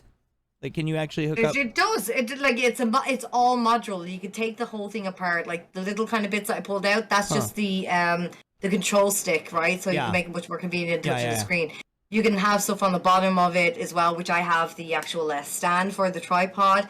You can pop on the wireless module down there. So once you have it hooked up, it'll activate the Bluetooth in it. You can connect to your phone wirelessly and use it wirelessly through that way. You can do it through the wireless mic as well. But I'm not sure in terms of 2 mics. If anything, I would bet you could. Maybe. Yeah. It would make more sense to have 2 mic capability for something like that. But well, technically you do. If you have the wireless mic, that means your voice would be picked up by the mic on the handheld. You hand the wireless mic to the person you're interviewing, and you've got 2-way right there. Yeah, but I'm just saying because I mean we all know how. In terms of clarity, that's what I'm saying because it's right by your by your voice coming through your neck, so it's just more clear. I am so impressed with this. No, that's awesome. I'm glad you showed us that because that's really cool. cool. No problem, but I love sharing my stuff with you, and you share your stuff with me, so this is what we do, you know what I mean? Like, we all, like I said, I don't stand on anyone's heads. I'm driving my own car like everyone else, so I'll just let you know what's happening down the road, you know what I mean? If I see it She's just got a cooler car than us right now. Well, it's driving well. I could see it going down, not too many potholes. So... Well, how was your TwitchCon experience? Now that you showed us how you recorded it. Let's get into it, right? Yeah. I recorded lots of it, but enough of what I use. That's how I did it. Okay, so first and foremost, I didn't really have a poor experience at all. I did go in with a feeling of nervousness and insecurity. I'm not going to lie, because obviously... Because it's been a while. It's been a while, and last time I seen Twitch partners, I was Mixer partner, and, I was shunned. Yeah. Because, the redhead stepchild of streaming. And, we got bitched at the same con. It was PAX East. Good ties. And virtual high five. Yeah. There we go. Yeah. But anyway, I had obviously years have passed. I've grown. I kind of gotten over my own self. I got back on the road, getting the horse, but I couldn't help shake the feeling of being a bit nervous. I was going on my own, and I was meeting up with people. That's fine, but you're still going on your own, right? Yeah. So. On the Friday, I decided, fuck it, I'll go in early and see what the story is with the so-called prize. I have the prize. I actually have everything packed here, ready for you to talk about this, right? So, everybody queued up. And I say everybody, there is a TikTok. I will send you a link, okay? I don't know where you're I'm sure back. I think I saw that TikTok. I think I actually saw that TikTok. You said it took forever to get in. Oh my god, I would thank god I live in Amsterdam, because in Amsterdam you can partake in the herbal ingredients to pass time. Oh yes. Okay? Better than Dr. Strade's time stone. But anyway. So what I did was I prepped ahead because I was like, okay, well, I'm gonna be on my own. I'm not gonna meet anyone this day. I'm a talker, I'll probably run in and talk to them, right? So anyway, when I got there and I seen the queue and the chaos, I was like, here. So I was like, well, everyone's panicked to get in. There's something for free. They're handing out stuff anyway, right? They handed me a bottle. Cool. Right? A bowl? No water. Bottle. Oh, a flask. They handed out a flask. Got it. Flask. And there's no water in it. It was hot as fuck. Everybody was baking. So when soon the queue, I was like, you know what? I'm going to sit down, have an ale smoke, float off for a bit of music, watch my phone, and just look at the queue. It was always the same amount of people. It never really shifted, but it was always the same amount of people. So I joined the queue. I ran into an Irish lad. happened to just walk in, just an Irish lad standing there. He was like, "You're Irish, I'm Irish, cool." Had a laugh with him, talked about how his trip was. He was a tomato because it was so fucking roaring, like, hot out. He ran into some Germans and made some friends. We're all having a great laugh. They're all burning. He's like, "Give me some shade. I need some shade." Good shit. I came in with sunscreen on. I was well prepped. It's not my first cue. So, but cutting small, funny antics short, we all talked about the fact that how many Irish people were there, and I said, I'll do the test. So I stood in the middle and went, "Come on, Ireland!" And one fella stood out with a full-on Irish jersey. It went like this. It was amazing. It was amazing. So it just goes to show that's how we can call our fellow person, like, "Come on, Ireland! Like, get the fuck ready for war. Where are we?" Like, it was fantastic. Fantastic. Anyway, I had to wait with everyone else. It took us 2 hours to get in there. Okay, to get your little ticket. I got handed a little card. And mind you, when we're all standing around, we're all kind of waiting for each other because we just made friends with people and it was great and all. And people were thinking of going out for drinks. We didn't eat at all. I wanted to eat so much, and I was like, I'm gonna make an executive decision to go home and eat. Right, fuck this. So anyway, we're standing there ready to pick up stuff, and this girl goes, "There you go. Now you just go around the back, and then you collect whatever." I'm like, "Collect what?" Like, redeem for your swag. I was like, "Oh, cool. Yeah, daddy, cool." So I go up and I run into So before you progress, so I've never been to TwitchCon, period. So Right. I've never been there. Even when I was mixer partner, nothing. I never went. So do they divide? It was all divided up. So do they divide it up by regular general admission, then affiliate, and then partner? No, or how does it went partner, affiliate, community. Then it was media, and then I think it was like something else. I can't remember the name of it. I'm probably figure out the name. And then it went general admission, right? Got it. But I think the fact is that all the tickets got sent out to people to say, come early, collect your tickets if you're affiliate or whatever. Because I got the same email. So do they hook up partners for TwitchCon, or do we still have to pay for tickets, or how does that work? You get half price. One partner told me they had to pay like €50 for theirs. Oh, that's not bad. I paid 108 for my 2-day ticket. That's the comparison. Something's wrong with my dog. Hold on. No worries. No, but that's actually no, because I'm just curious because ours is coming up here in San Diego. Obviously you get a discount. Yeah, so you get a discount, but I'm assuming we probably get like a giant swag bag with a bunch of shit or a box or something with like a bunch of stuff. I don't know. I don't. You didn't get one. It seemed pretty weird to me. So like, this is what we got as our pickup. This is what everybody ran for. Was this and it's a little bag. That's it? That's it. And they handed this out anyway in the queue. Is that a water bottle? What is that? That's a flask. That's a water bottle. Just a flask. That's it. Yeah, flask and a little... Interesting. I mean, it's cool. It's cool. Don't get me wrong, but like, yeah.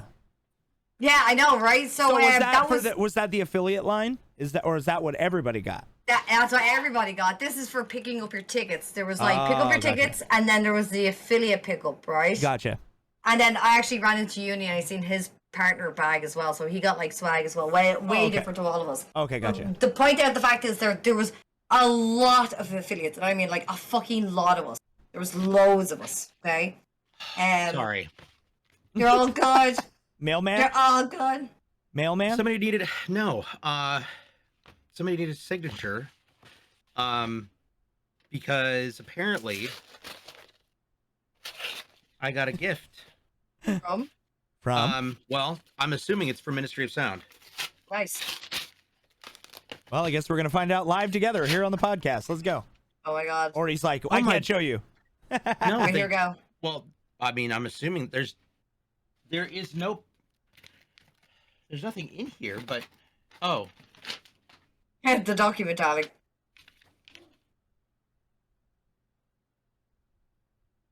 no shit. It's a boy. I knew it. It is It's a boy. So it's because Ministry of Sound stopped selling music in the US, especially through digital services, and I've huge been involved with Ministry of Sound since like 2000. So this is the 2019, 2020, and 2022 annual album. Oh, the discs. Nice. Oh, the discs. Yeah. Nice. Because they can't send it because we can't do digital dumps anymore. Oh, That is so cool. At least he That's sent it awesome. to you. Yeah, that's awesome. Neat. I got new shit to play. Nice. Yeah, there we go. So yeah, thank you, Minister. Yeah, this is the if you queue up early bag. Swag. That's it. So That's all I got. I went to the TwitchCons that I went to. I went to the San first, Diego, second, right? and third. No, I went to the first one was in San Francisco. The second one was in San Diego. The third one was in Long San Beach. Jose? No, it was in Long Beach. Which one was the Oh, 2016 one that interesting. I went to? San Jose? I think it was. So it's now it's just in Amsterdam and just in San Diego, right? Is that just where it's at from now on, or what? San Jose. Convenient for me, says I. Yeah, because as far as I was under the assumption, it's always in San Diego now. Like that's what I was told. But yeah, it's the best. It's the best place, best hotels, best food. It's perfect. It's where it needs to just stay because the US one and Bub's at the ballpark has the best wings. It's a walking distance. he talks about this every time I'm near the San best Diego. wings in the whole world. Buy Oh, it. San Diego no is matter where I what, want to. no matter what, every single time I'm near San Diego, if I'm just there visiting, I'm driving through. He's like, "Make sure you go here," and I still have not gone. I spent most of my lunchtime and dinners in Hooters with a bunch of other girls that I met from the UK that were Twitch people as well. That I knew through Twitch anyway, and we all met up. We're all just sat there like, some of these people are like partner streamers now. I won't say their names, they know who they are, and I still love them. Yeah. And So anyway, but like, So Fast here's my forwarding. question. Yeah. Just a quick question for you. So obviously, like, Mixer never had their own events. We never had our own events. No, we we had had like the PAX after South. parties and stuff like that, and that was about it, right? Yeah. Comparison wise, how important is this for a content creator, whether you're a partner, affiliate, or just community, to go to these? oh man, it's so important. I'm. By the way, the reason why was, I ask these things, because one, I've never been there. Two, Okay. I'm planning, depending on financials, on True. going this year as my first year as a Twitch partner. Or I mean, I've been Twitch partner for 2 years, but first time as a Twitch partner going to these things. Attending. And not only that, but just kind of an overall idea of what, because you know me, I'm always going to be like, everybody, let's go, and I'm going to try to convince everybody to go so we can all hang out and get to know each other better, mods, community, whatever. But so and is it a good place to actually lock up brand deals and connections to be able to evolve your channel as a whole? Because I have no idea. I want to throw this out there. So by the way, San Jose was 2018. Okay. So San Diego was in 2016. So San Diego was 2016, 2017 was Long Beach, because I went to the first three. The first one I was taken there by Games, and I was the streamer at their booth. And then I was a partner with Gripball Hub, so I was there as a partner for San Diego and in Long Beach. It's also where I met everybody from Aver Media. Yeah, they're cool. And that was that's been a great relationship. It's a great place for learning new techniques, new trends, being able to ask the questions that maybe you just don't get asked in. You're not able to ask through the forums or technical support, email or whatever. There's teaching, there's workshops and competitions, and everything is Twitch centric. Everything is purple. It is a glorious, and they've got the real thick foam padding on all the carpets, so it's really easy on you. There's a lot of, and they there's give a you lot of vendors. deodorant. Oh, They give you deodorant. They're very adamant about that one. They're so adamant about good. deodorant in TwitchCon They're in good. America. There is there's always a partner lounge or partner always. area, and then you've got partner access to the Twitch party, and the partner access to the Twitch parties is always incredible. You've got it's a hosted bar. Yeah. Well, the last Twitch party was a huge disaster, right? Because they had the open drinks and all that stuff happened last TwitchCon, right? That was before COVID, right? That was the one where everybody was getting roofied. Am I correct on that? That was God. 2019. Yeah. That was the final one, because they had the open bar and they had all the drinks out there and people were just grabbing. Yep. People were okay. I don't know if that was it. wasn't That's there. why I'm asking, and I'm not sure. Yep. And you can't I control was what's still Mixer partner, Like, back I then. was too Had at nothing that to do with time. me. Yeah. But I'm just that saying, one like, happened while I was in Australia. Okay, yeah, because Yeah, you were that's in right. Yeah, I Australia. remember. That's right. But that's why I'm asking, because like, you know, you can't control fucking stupid ass people. They're gonna be dumb people no matter what. And obviously, Yep. there's always the scumbags and the fucking degenerates that are skating through fucking the industry when they shouldn't be. Let's just be Yep. real. But I'm gonna say this, and this is the only time I'm gonna say this. If you guys know anybody that is a content creator, it doesn't matter if they're a partner, affiliate, community, mod, or they're just general public. If you see anybody doing any illegal activities like that, or literally trying to take advantage of men, woman, it doesn't matter what color, race, background, any sexual orientation of any Where kind, you it doesn't know matter. it's If you're a truly piece wrong. of shit, Yeah. if you're a piece of shit, and you're doing shit like that at public events where it's supposed to be a good time, fucking report their asses, fucking call the authorities, get their ass arrested, so that way they can be put on blast, so they can't do it to They're other only people. gonna get away with it again if you Yeah, don't people say don't anything. say And shit. this is coming Yeah. from me. You need to shout. And coming okay? from a You guy never, who you never protected, know. coming Yeah. from a guy who protected a lot of women at conventions all the time from Ditto. sleazy content creators grabbing asses thinking it's okay, or Oh, slapping them on the God. ass, or grabbing a handful of boob just because they thought they could, because they're a big partner. Who gives a fuck? Titles and a check Yep. mark next to your name does not entitle you to anybody's body. So if anybody does that shit, one, punch them Yeah. right in the fucking mouth, and two, don't let them get away with it. Make sure you report that shit. And if you see it And- happen, Yeah. please report it. So If that, you're not that's where I'll go with comfortable that. reporting it, please find Tell somebody else who will be is. comfortable, like me, Find- because I will find report somebody somebody's who's ass. Because Down. I will march. I will march there so quickly. I will go to and jail for I the am a night for fucking somebody. megaphone. But yeah, that, we digress. Yes. So, but TwitchCon is incredible. I always had a great time at the TwitchCons. Granted, I've never been to TwitchCon as an affiliate or a non-partner, and now that I'm definitely probably never getting partner again because they fucking hate me over there. Shut your butt. It's a thing. I would never be part of that place. You know my 2 cents on it ever. After the PAX East situation, yeah, me neither. They were, yeah. Anyways, long story short. I hope they've grown. That's my only hope. Yeah. Right. Well, you got to think that they you had, should because go. so many different. Well, you got to think about it. A lot of Mixer partners merged into Twitch.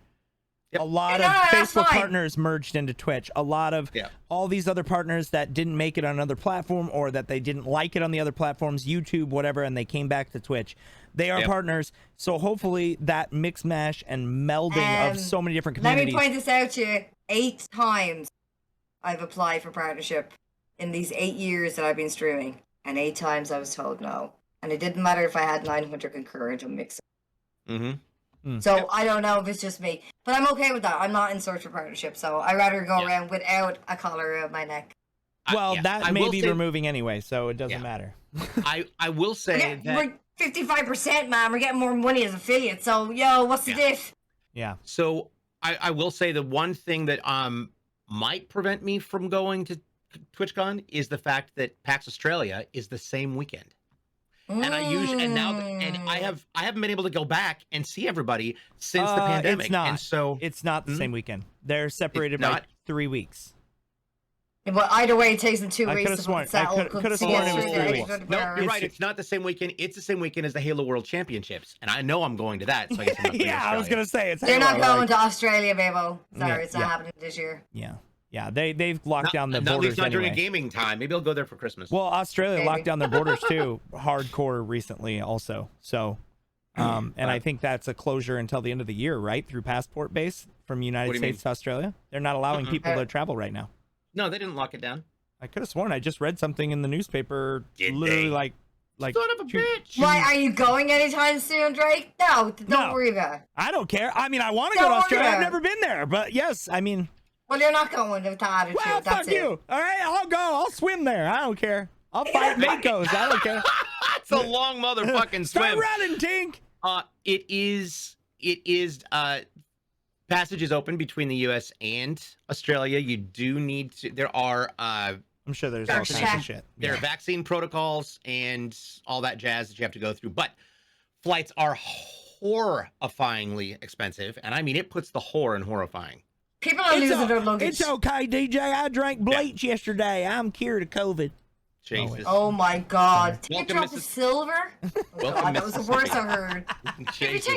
take a spoon of Jesus. silver, if you take Yeah. drop of silver. It was fucking. Yeah. Shut up, you L bag. Yeah. Hell. What's wrong with you? If you take a drop of silver and put it on a spear with the essence of a cow, like fuck off. Right. The Fuck off, essence- Ashley. The God. Seriously. essence of a cow. Like, you hear such you know what? Though? bollocks. Can we Oh, talk yeah. about just really quick? Can we talk about how much a joke?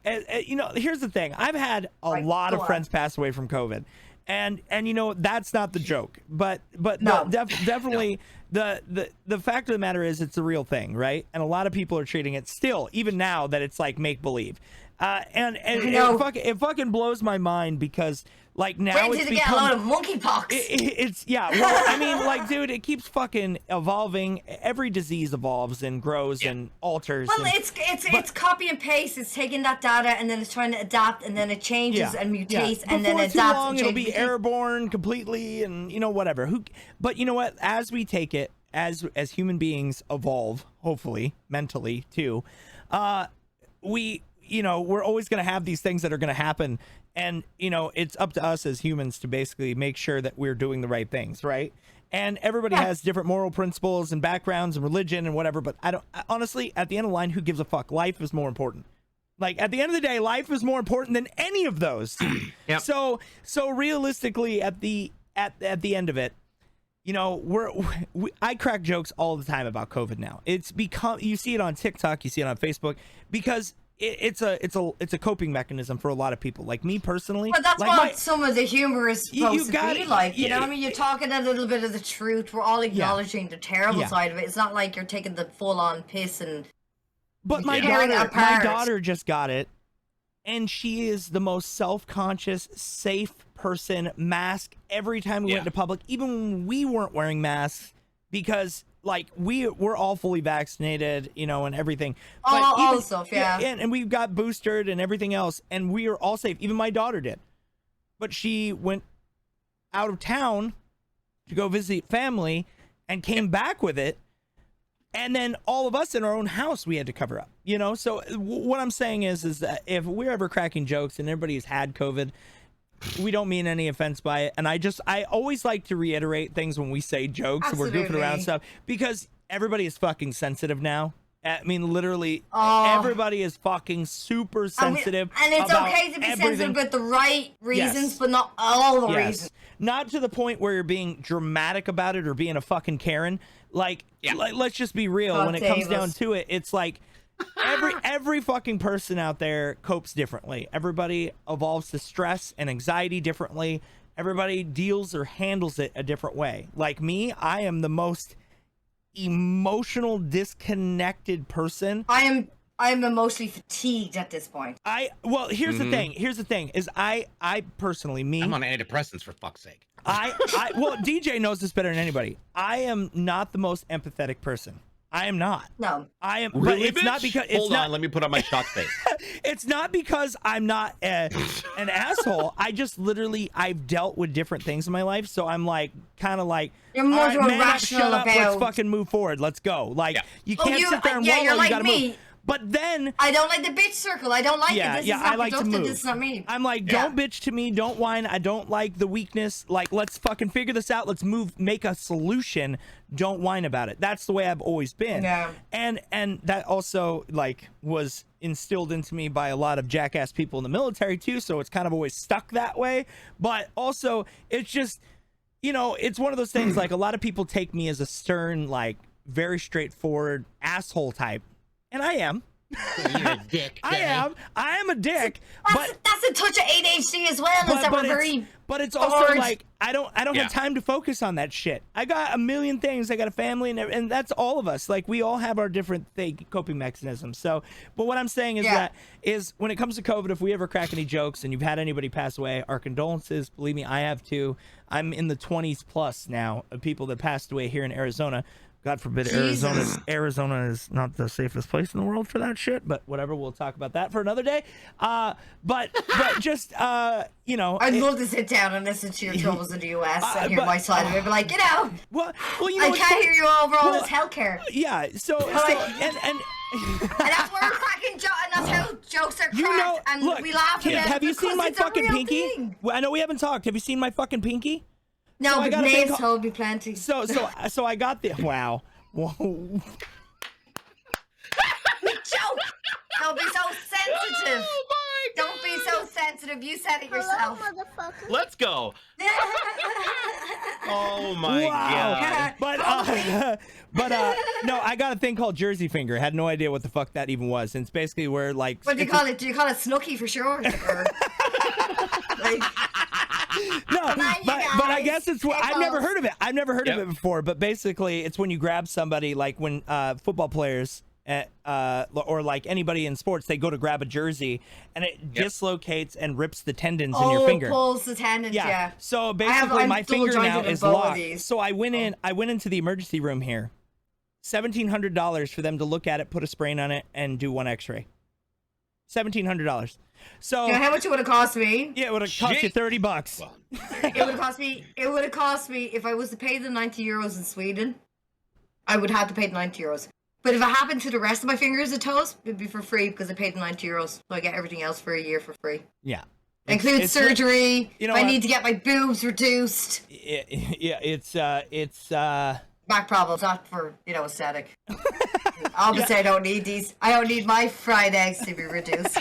There you God damn it. Damn it, Jesus. What? Well, anyway, we got right off topic again because we got distracted again. Don't be so sensitive. Stop being so sensitive. We need, talking about your fried eggs. Oh. We need a non-neurodivergent person to actually help corral our fucking shit because we are terrible. we haven't even talked about San Diego Comic-Con. Well, we haven't even talked about TwitchCon Amsterdam. That's the second part. We gotta stop. We gotta stop recording and start a new one for that. No. Well, first let's finish. Let's finish this one. Let's finish TwitchCon. Okay, let me get on fly through as quick as I can. Yeah. Right, so shut up. Hey, Tink, can you stay on topic? God damn it! I'm sorry, I just got distracted. Stop being so sensitive. Yeah, you fucking. Yeah. Anyway. All right. Getting back onto it. Okay, so anyway, the queue was huge. There was confusion with swag. Okay, people didn't get swag. I got swag. Other people got swag. There was toss-ups. No, there wasn't. It was fine. But in the end, I had like the first impressions, bad impressions that you would consider bad. It was tiny greens of sand in the whole weekend in comparison, right? Mm-hmm. Is one lad trying to have a conversation with me, talking about how he streams and all that stuff. He talks about like what he does, coding and all that stuff. Mm-hmm. And I obviously reciprocate in what he's doing and how I think it's a cool side of getting the audience. And then he just becomes very rude. And I was like, you know what? I'm not even going to argue with this guy. I just around like, all right then, good luck. And he's like, huh? He was like still talking. I was like, see ya. Because he was just so rude. I was like, I have no idea who you are. I shouldn't have to fucking invest any more time into your manners if this is the kickoff for Twitch. I was like, hope to God I'm wrong, right? But anyways, I joined the queue, made friends and everything was fine. Afterwards, we ran into another lad. He was talking about how he was partnered and he played, like, he doesn't game, right? He plays some kind of content. But he came across so fucking arrogant to the point where, like, all the lads are supposed to be going off. These Irish guys and Germans are going to head off to, like, bar or whatever. Like, you should belong, getting to know people, bringing other people along. But this chap was there. And he was like, oh, yeah, like, even though, like, I haven't streamed in a month, they don't even crack down about people's contracts for streaming. It was just his arrogance. And it drove me fucking demented. Listening to this chap. I was like, and I was trying to be that person. You know me well enough. I like to take a step back and think to myself, like, like, I know people who weren't arrogant before, and now they're arrogant now that they're success, but I knew them before, and a tragic thing happened, so I'm okay with them being arrogant because they need some success because they had tragic. I'm always that person taking a step back. Have a look. I don't know this fucking chap from Adam, and this is your first impression. Be like, this is how many followers I have. I was like, I'm going home, scratching my arse, and enjoying some fucking quality time in my stream because I don't need this pompous shit. Like it was really just crazy. It really threw me. People get so wrapped up in their numbers and how. I was like, oh my god! I was like, swear to God, if this. You know what's really funny too about that, Tink, is like, I talk about. I don't go like, around showing off what's in my wallet. I'm proud. I'm proud of my sponsors and stuff. Like when I talk about it, I still feel douchey. Does that make sense? Like even me, like I'm like, oh, I got Capcom partner, and I feel guilty saying that because I know other people haven't got it. Yeah, no, I hear you. But there are arrogant people out there that are like, oh yeah, I'm better than you. I'm Capcom partner. I got this. I'm the best, and blah blah blah. The funny thing is, even when I ran into people like that, even if they talked like that, it didn't even come across as pompous. It didn't come across as arrogant or self-righteous or me. It came across as people feeling like they achieved something. Yeah. You know what I mean? There were the other people that like I said, like this one thing, compared to the everything else, it was tiny. But it was the case of like how much was in your wallet, look how much is mine, I made 7,000. So 1 in 5 people at TwitchCon, that, how many were bad, how many were good? 1 in 5. I would say, oh god, I would say 0.5. Just like that's how small it was. Very It was small. bad. So small.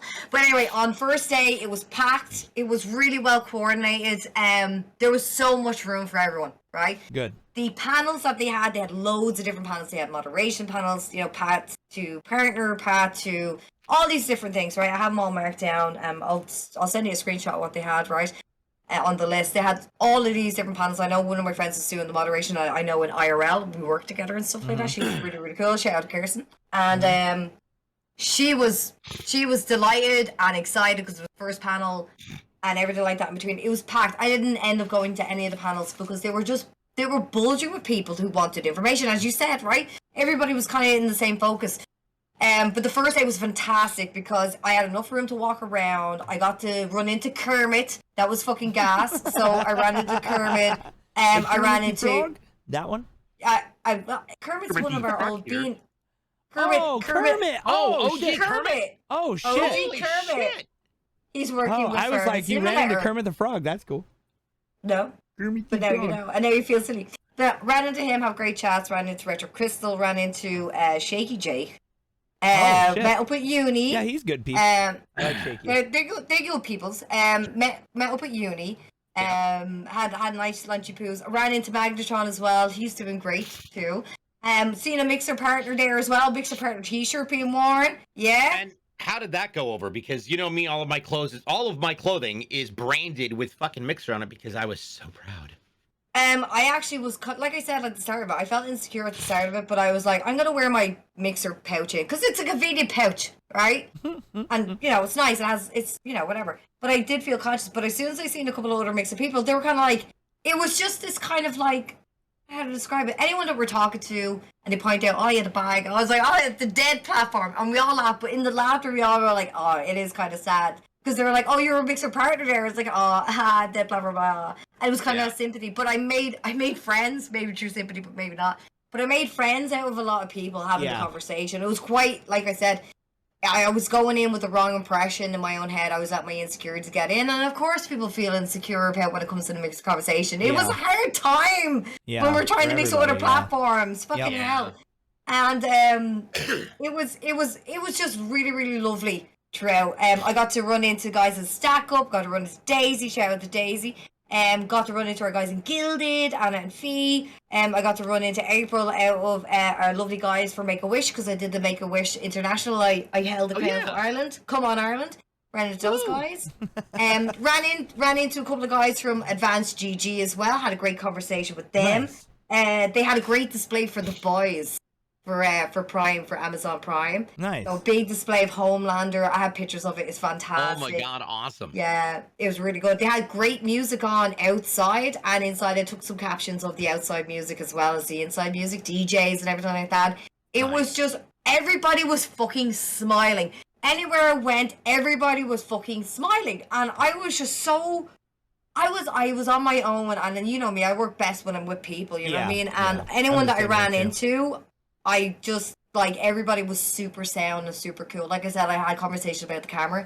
I had a look at Blood Hunt. That was fantastic. I won a prize at Stream Loots. Oh, cool. Like a little kind of, it was the grab machine, right? I seen everyone walk up and they tried the grab machine and thing goes down and miss the ball. And she goes, oh, not anyone's, like, you know, won in a while. I was like, okay, so, I was like, can I only move once to the left and move down once? And she's like, no, you can move any which way. I was like, any which way? Yeah. Oh. Got up, walked around the booth. She's like, I've never seen this strategy before. I was like, I want to win. That's how I am too. I always walk around when I win the claw machine. I'm a goddamn engineer. Like, you can't just tell me like this is the parameters of what I can do. Okay, cool. And there you go. I won myself just all these like little pins. And oh, that's awesome. So I'll just grab it. Probably throw it.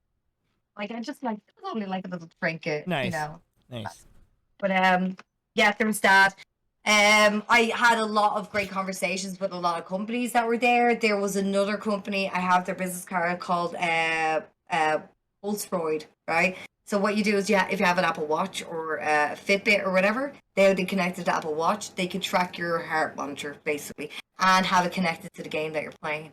Oh, So I'll that's have cool. great interaction that pops up, right?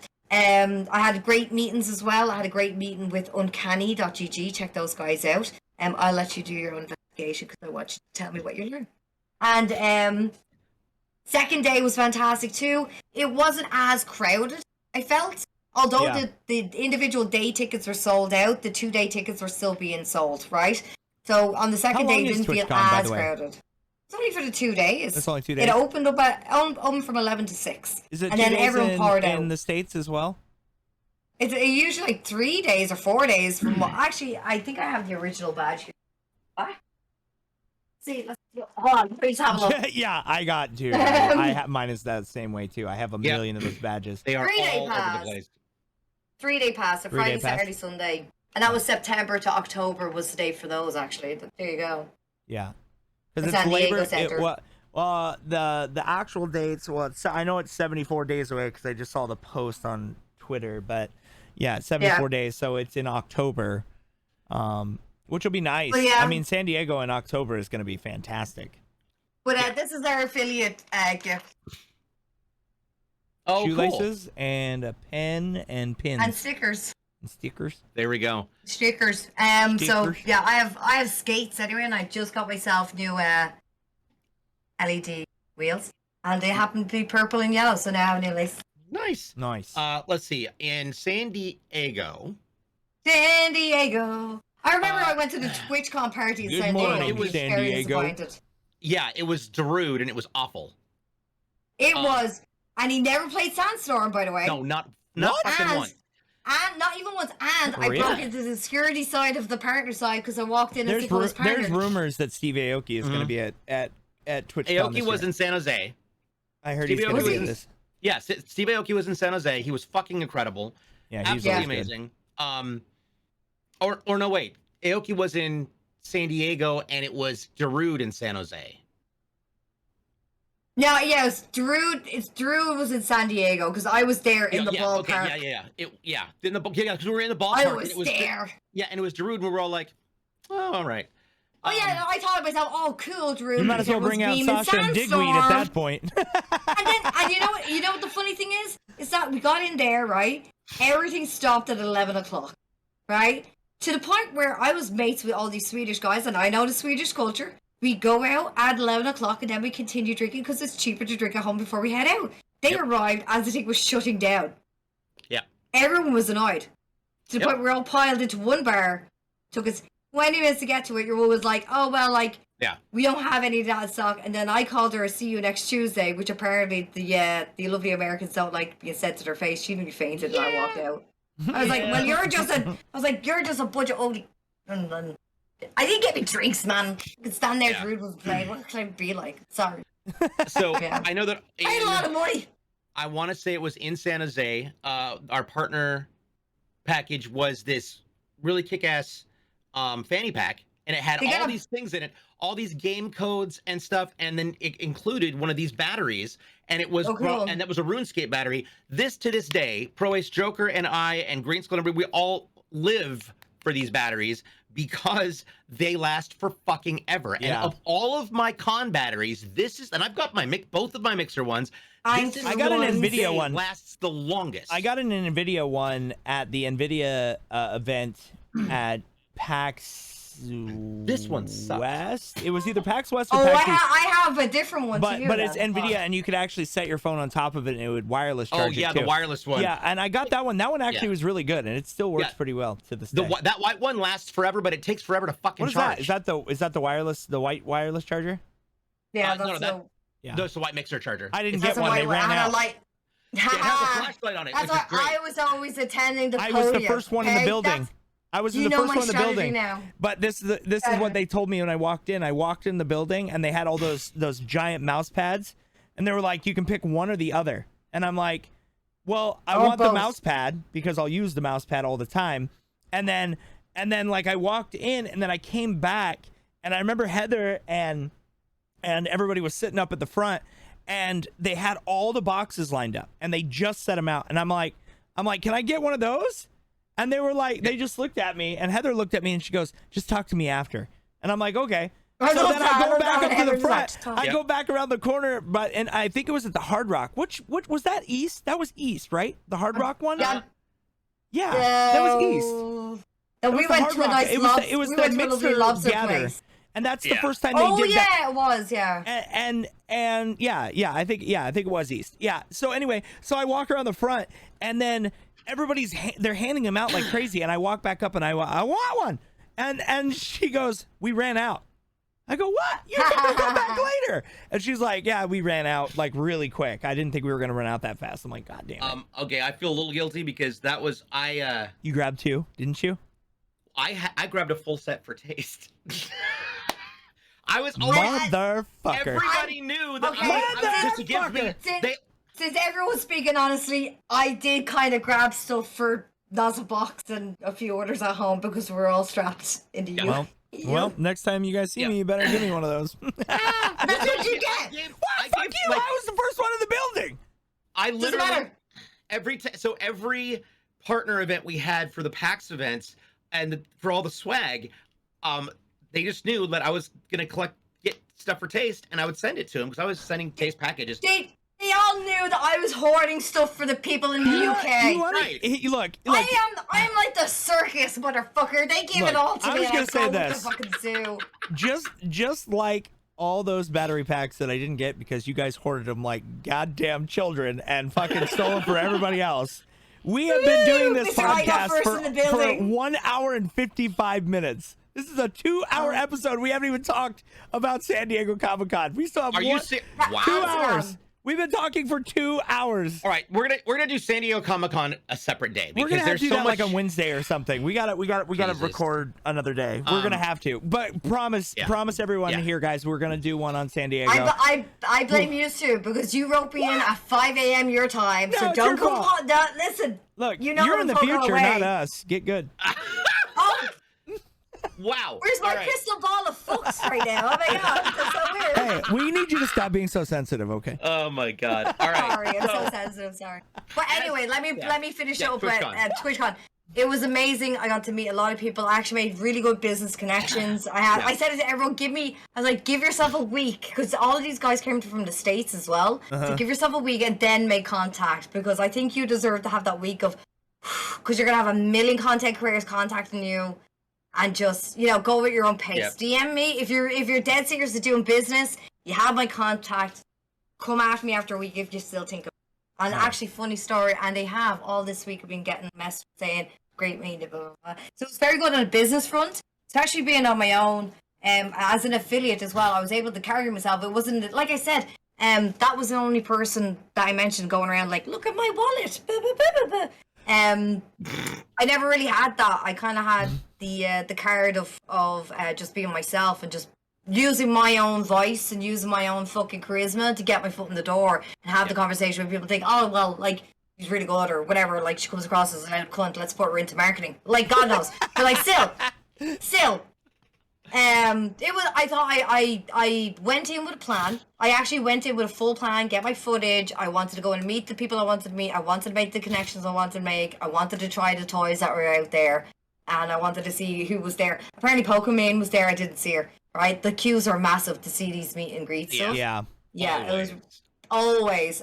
But if you ever get the opportunity, I would say go. Everyone was smiling. The staff. Everyone from Twitch staff all the way down to the event organizers, because I've been to the arena before. Yeah. Even with Uni, me and Uni's been to the same arena for a Twitch, not Twitch convention, a tattoo convention even, a different tea. But it was really, really warm. I would say if you wanted out of 10, I would give it a firm 9.5 out of 10. Wow. I would say that. I would say that honestly. And the only way I take away the 5 is the fact that they riled everyone up for the queue, and within that tiny 5 is the prices for a hoodie was up to €80, but it looked like really good quality. But I thought fucking €80. Okay, so I have a question for you. This is my question. Go. This is the ultimate question. All right, would you rather do E3 or TwitchCon? I'd rather do E3 personally. Okay. That because E3 is my most elaborate, coolest gaming event that I've been to, and I went 3 years in a row, and I fucking loved it. And granted, it's much different as a person going there to just enjoy stuff compared to working, because when you're working, you're just nonstop working. But True. But I still love it. It's still my favorite event, and I'm glad it's coming back because I'm definitely fucking going next year. So. What I would say to that, to add to that, is, and why I say free is because at TwitchCon, everybody had fucking selfie sticks. People were getting taken out left, right, and center. It was gas, right? People had full rigs, like they came out of a fucking Predator movie. And I felt like in that environment, everybody was in a similar situation. Not everybody, but some of us were in a similar situation, looking out for the same goals, talking to those companies, getting right? So I felt like in that kind of aspect, because there is a huge surge of us in that nature, I feel like in terms of your own setting, in terms of the enjoyment, because even though I went to E3 as a mixer partner, I still had the ability to go around and play games. I had the ability to do the actual business work, my interviews, all that stuff. And then the after parties I had time to do my business. Yeah. And the after parties, I felt like they were much more professional. Yeah. Because you're going, like, I was having meetings with Warner Brother. I was having meetings with, like, these big people that you'd never thought you'd be fucking in a room with. Yeah. Spending €93 on a bleeding round of drinks with Syph that you'll never do again. But anyway, that's a different story. Jesus. Good times. We had great crack. But, like, in all fairness, when I sat back and if I was in the same position again, I'm like, okay, well, if I was going to TwitchCon, my priority would be, I could, like, sure, I could talk to lots of companies, but my priority would be to network with my mates and to meet up with my own sponsors and people that I work with, because I know they're going to be attending events, which is what I did with, in terms of the Gilded. So Gilded, I ran into my Make-A-Wish guys, I ran into Sack Up because I work with them. I wanted to have a look at women in gaming for the charity side of it. Like, there was so many things that I was wanting to do, to say hi to people and meet up with people, because it's been years. We had to suffer the blip. But if I was to break it down and say, okay, well, if I'm going to E3, I know that there's going to be media there, there's going to be PR there, there's going to be people in, not only in the gaming side of it, but in the entertainment side of it, into the engineering side of it, into the manufacturing side of it. As you've attended E3s as well, in case anyone else hasn't, when I sit back and I kind of think to myself, okay, well, I can always go up and meet up with my mates and have that laugh. I know that that's successful and have access to little business things and have my drinks and have my blah, blah, blah.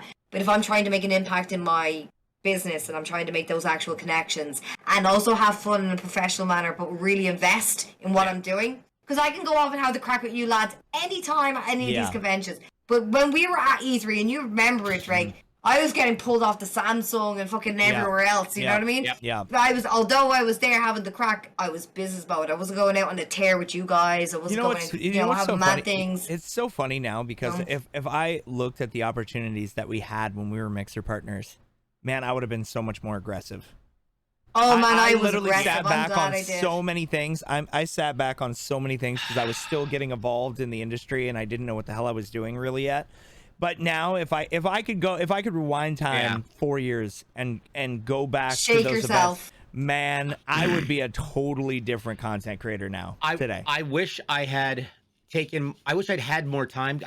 Because my call time for shoutcasting Apex Legends was basically 9 o'clock in the morning to get mic'd up and get everything going, so the shows to go, and then I was 10 to 2. Was it 10 to 2?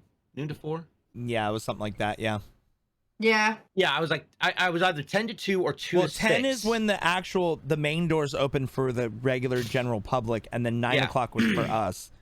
Yeah, so we had the 1 I hour early entrance. remember going in at like 8 a.m. We actually might have gotten at 8. It was 8, and then 10 o'clock was general admission. Opening. Yeah, so I was shoutcasting usually from 10 to 2 or 10 to 3, and then we had trade-off for casters, and then mic down, and I had to get food. By the time I got somewhere to get food, because I hadn't eaten, I had 30 to 35 minutes left before things shut down at 5 o'clock. Yeah. And I was like, fuck, because I didn't get to get, and all of the appointments for game devs and stuff like that were all daytime. Yeah. Yeah. And I could not manage to get into anything. Cyberpunk was there. They had those rad jackets that I'm. Oh my god! Oh my god! Those jackets. So all right, look, this is my fuck you guys moment. You guys got those battery packs. I got 2 of those jackets. So suck it. Suck it. And I I hope it shrinks. And I was look, now I'm being a douchebag. But no, literally, I sat next to Mayweather and Tyson in that preview. That was a crazy, and I believe actually it was Covent and Britt were there too. We were all in the same in that same I remember showing. that. Yeah, that was good times. So yeah, I got one of those jackets. does. I'm glad even though the game, like, everybody hated it after, but I mean, I still love that game. But whatever. I'm glad I went aggressive as soon as I got my foot in the door. Like, as soon as I got my foot in the door with partnership with Beam, and I went in and I said, "Here's my business plan. Twitch is not interested. I have 20,000 followers over there. This is what I can do. This is the accent. What is it I can bring?" And they're like, "Fuck it, we'll sign it." Yeah. And I was just like, literally just clawing into any opportunity I could get in. Oh, we need testers for the Xbox dashboard. Oh, I'll do it. We need people to test out the mix it up bop. Yeah, I'll do it. Mix it up guess. I'll do it. We need CFDs testers. I'll do it. Yeah. We need people to do sales stuff. I'll do it. I did everything and anything. And then when it came to the opportunity of like PUBG, they were like, we could think of one person to send, and I was ready. Yep. I was ready. I was ready for my moments. Yeah. But like, it was anything that I was looking at, like in the mixed world. Yes, I was taking in and really running with it and making sure that I was getting everything I wanted out of it. But I was also looking at the prospect of like, I don't want to be just the mixer partner. It was just that moment where everything started to, your rise and your success and the good times, the glory days. But during that time, I thought to myself, like, I was getting more conventions. I was doing interviews and stuff. I was like, I don't want to be a mixer. Just be known as a mixer partner. I want to be Auntie Tinkerbell, the mad Irish woman. You know what I mean? The person that comes from this family. That kind of... Yeah. And when I sat down and had a real conversation with people... You know where we all fucked up? We should have been on TikTok when we first started getting on Beam and Mixer. We would have been fucking million followers easily. Because all those people that got in the first round... if you look at it, though, and it's honest God truth, even people on Beam, when they first... All those big people... that boomed at the very beginning, they got such a good stride because they were the first, right? And they built up their community so quick. But you even see now some of those people that were the biggest on there, now they're trying to go against the big pool, and they're trying to go on Twitch and now they can't evolve. They're like in the stagnant spot. Yeah. This is the thing. People are like, and I've had this conversation with plenty of people who are getting into those moments of like, I'm having a little burnout because it feels like I'm throwing stuff, but it feels like I'm in the cycle. And it dawned on me, like, I went to Italy, right, for my vacation. I got to switch off for a bit, and I was thinking of, like, my schedule, because I'm getting back into Twitch. I'm trying to figure myself out, trying to understand what games I'm playing, and I'm having this intimidation, right? Let's all just put it as it is, right? I'm coming back to Twitch. It's been a year out. I'm a mixer partner. Whatever happened. All the insecurities, all the fucking scary moments. I'm a nobody now, right? That kind of stuff, right? Yeah. And I was trying to figure out my schedule and figure out things I needed, and I was getting overwhelmed. Went to Italy, took time off, and then, I don't know, I had a conversation it was probably over the goddamn lasagna. I'll never eat lasagna the same manner anywhere ever again. I'll only have it in Italy. It's emotional. What the fuck? Okay, no, like, this is important. This adds to this, right? Okay? So I sat there, and got home, and I was fresh, and I felt motivated, felt good. And I don't know how the conversation went, and I thought to myself, right, I need to look at my schedule, but I can't be scared of stuff throw against the wall. And different things started to really dawn on me in those last while, because I was looking at my formula for mix, right? I stream 3 hours a night from X time to X time. They're the people I see, right? The games I play, stuff like that. The things I knew in my formula, unconscious formula, mind you, we all have that kind of formula. Yep. But I thought this is obviously the elixir, the answer to where I can get myself climbing back, right?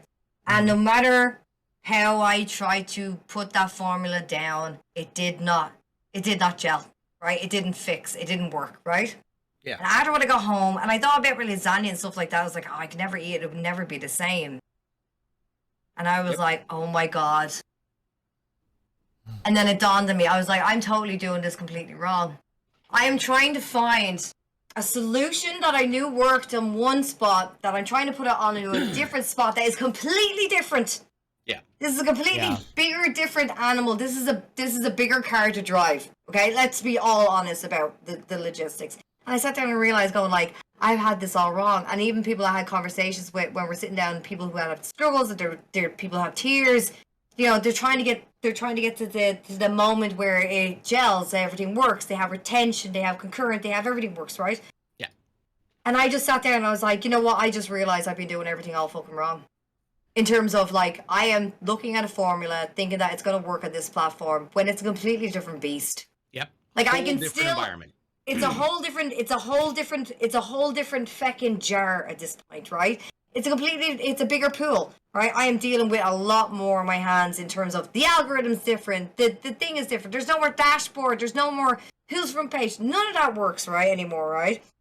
But the one thing that really clicked with me is like, I can still apply all the skills and opportunities I've learned from Mixer into a lot of things. Because I realize I have a huge advantage compared to a lot of Twitch partners. A lot of us do. We had an actual management. We were invested in courses. We had everything to our hands. And that's why I said to you, Jesus, when we looked at the opportunities, I really clawed in. I really dug everything I could to get everything I needed. Because I knew myself when I started on Twitch and I was looking for help, I was shunned. Oh, I can't share you my secrets. You're going to steal my viewers because I'm an insecure little bitch. Like, fuck off, right? Right, exactly. That's what you are to me. If you are that insecure about people stealing your viewers, don't fucking stream. It's as simple as that. I'm not sitting here worried to death about Hildish running off with my fucking viewers every time I raid her. You know what I mean? I'm not worried about DJ stealing people because he responds on his Twitter. Get over yourself. You're not the biggest fucking thing in the world. I'm sorry you're not the main character, even though you're a gamer, right? Get over yourself. Yeah. But still, I was looking at this whole situation in a wrong way. And when I sat down, I said, okay, well, maybe we need to take a step back and look at what we've learned so far and see if we can evolve these skills that we have.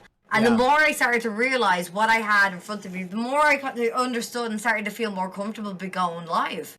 The more that it didn't feel like I was trying to fit into one box or another box. There was no fucking box. Yeah. I was too busy sitting there saying, like, I have to fit in a certain box for this to work.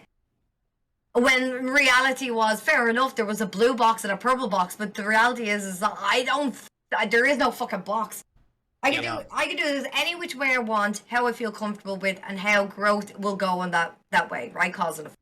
If I do everything well, I throw myself into Fortnite, I could get lost in the pool a bit. But if I throw myself into Division 2, I could be getting much more of a lift there as well. Yep. Whereas on Mixer, I could change, and this is what I realized, I could change game and activity every day. Every day I did something different, and every day I had something, right? Concurrent or whatever. Yep. But these days, I can't do that because the retention of people, not only in terms of your concurrent, people's minds. You know what I mean? Well, you have to build up. You have to build the base. Jumping around like this doesn't work for some people. It's the same with mods. It's the same with viewership and the games you're playing specifically. Like, mods come and go. As sad as that is, mods come and go. Community members come and go. Yep. And you know, and I've tried to say this numerous times, right? I pick my mods as if they were family, and family does not bail on somebody just because they don't agree or because they had a bad day. They shake it off the next day. They're back at work. They're back here. They're back hanging out. They're back there to support you. They're not there to get, you know, clout or glory or do anything extra. And if they're a content creator, great, then you support them just as much as they support you. And the big, you know how many people, and I'm sure you guys have dealt with this too, raising people up, backing them up because they got your back, and then the second that they get what they want, they jet. They're out. Oh, stop. They fucking bounce. Come on. I've had plenty of transactional relationships. Oh my god, it's fucking it's to a point. You know what I learned?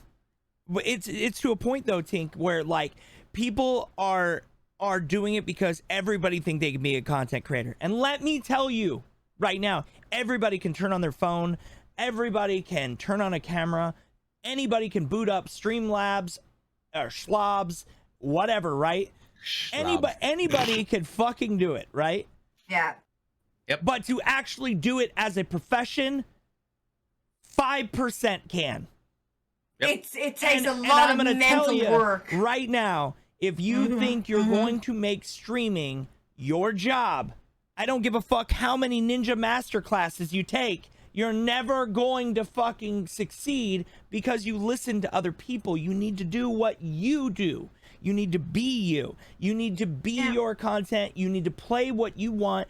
And you know what? Yes, there are times as a content creator, you have to move the market. And what I mean by that is you can't play the game that you want to play all the fucking time because you're not going to build up a base. You have to build a base, and you have to build a group of individuals that you know are ride or fucking die. They're going to be there no matter what. They don't give a fuck if you're an asshole one day and a good guy the next.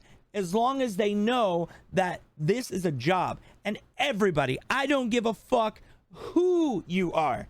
Everybody puts on a little bit of a front. We all have a little bit of an ego. Some of us have bigger egos than others, but it's part of this gig.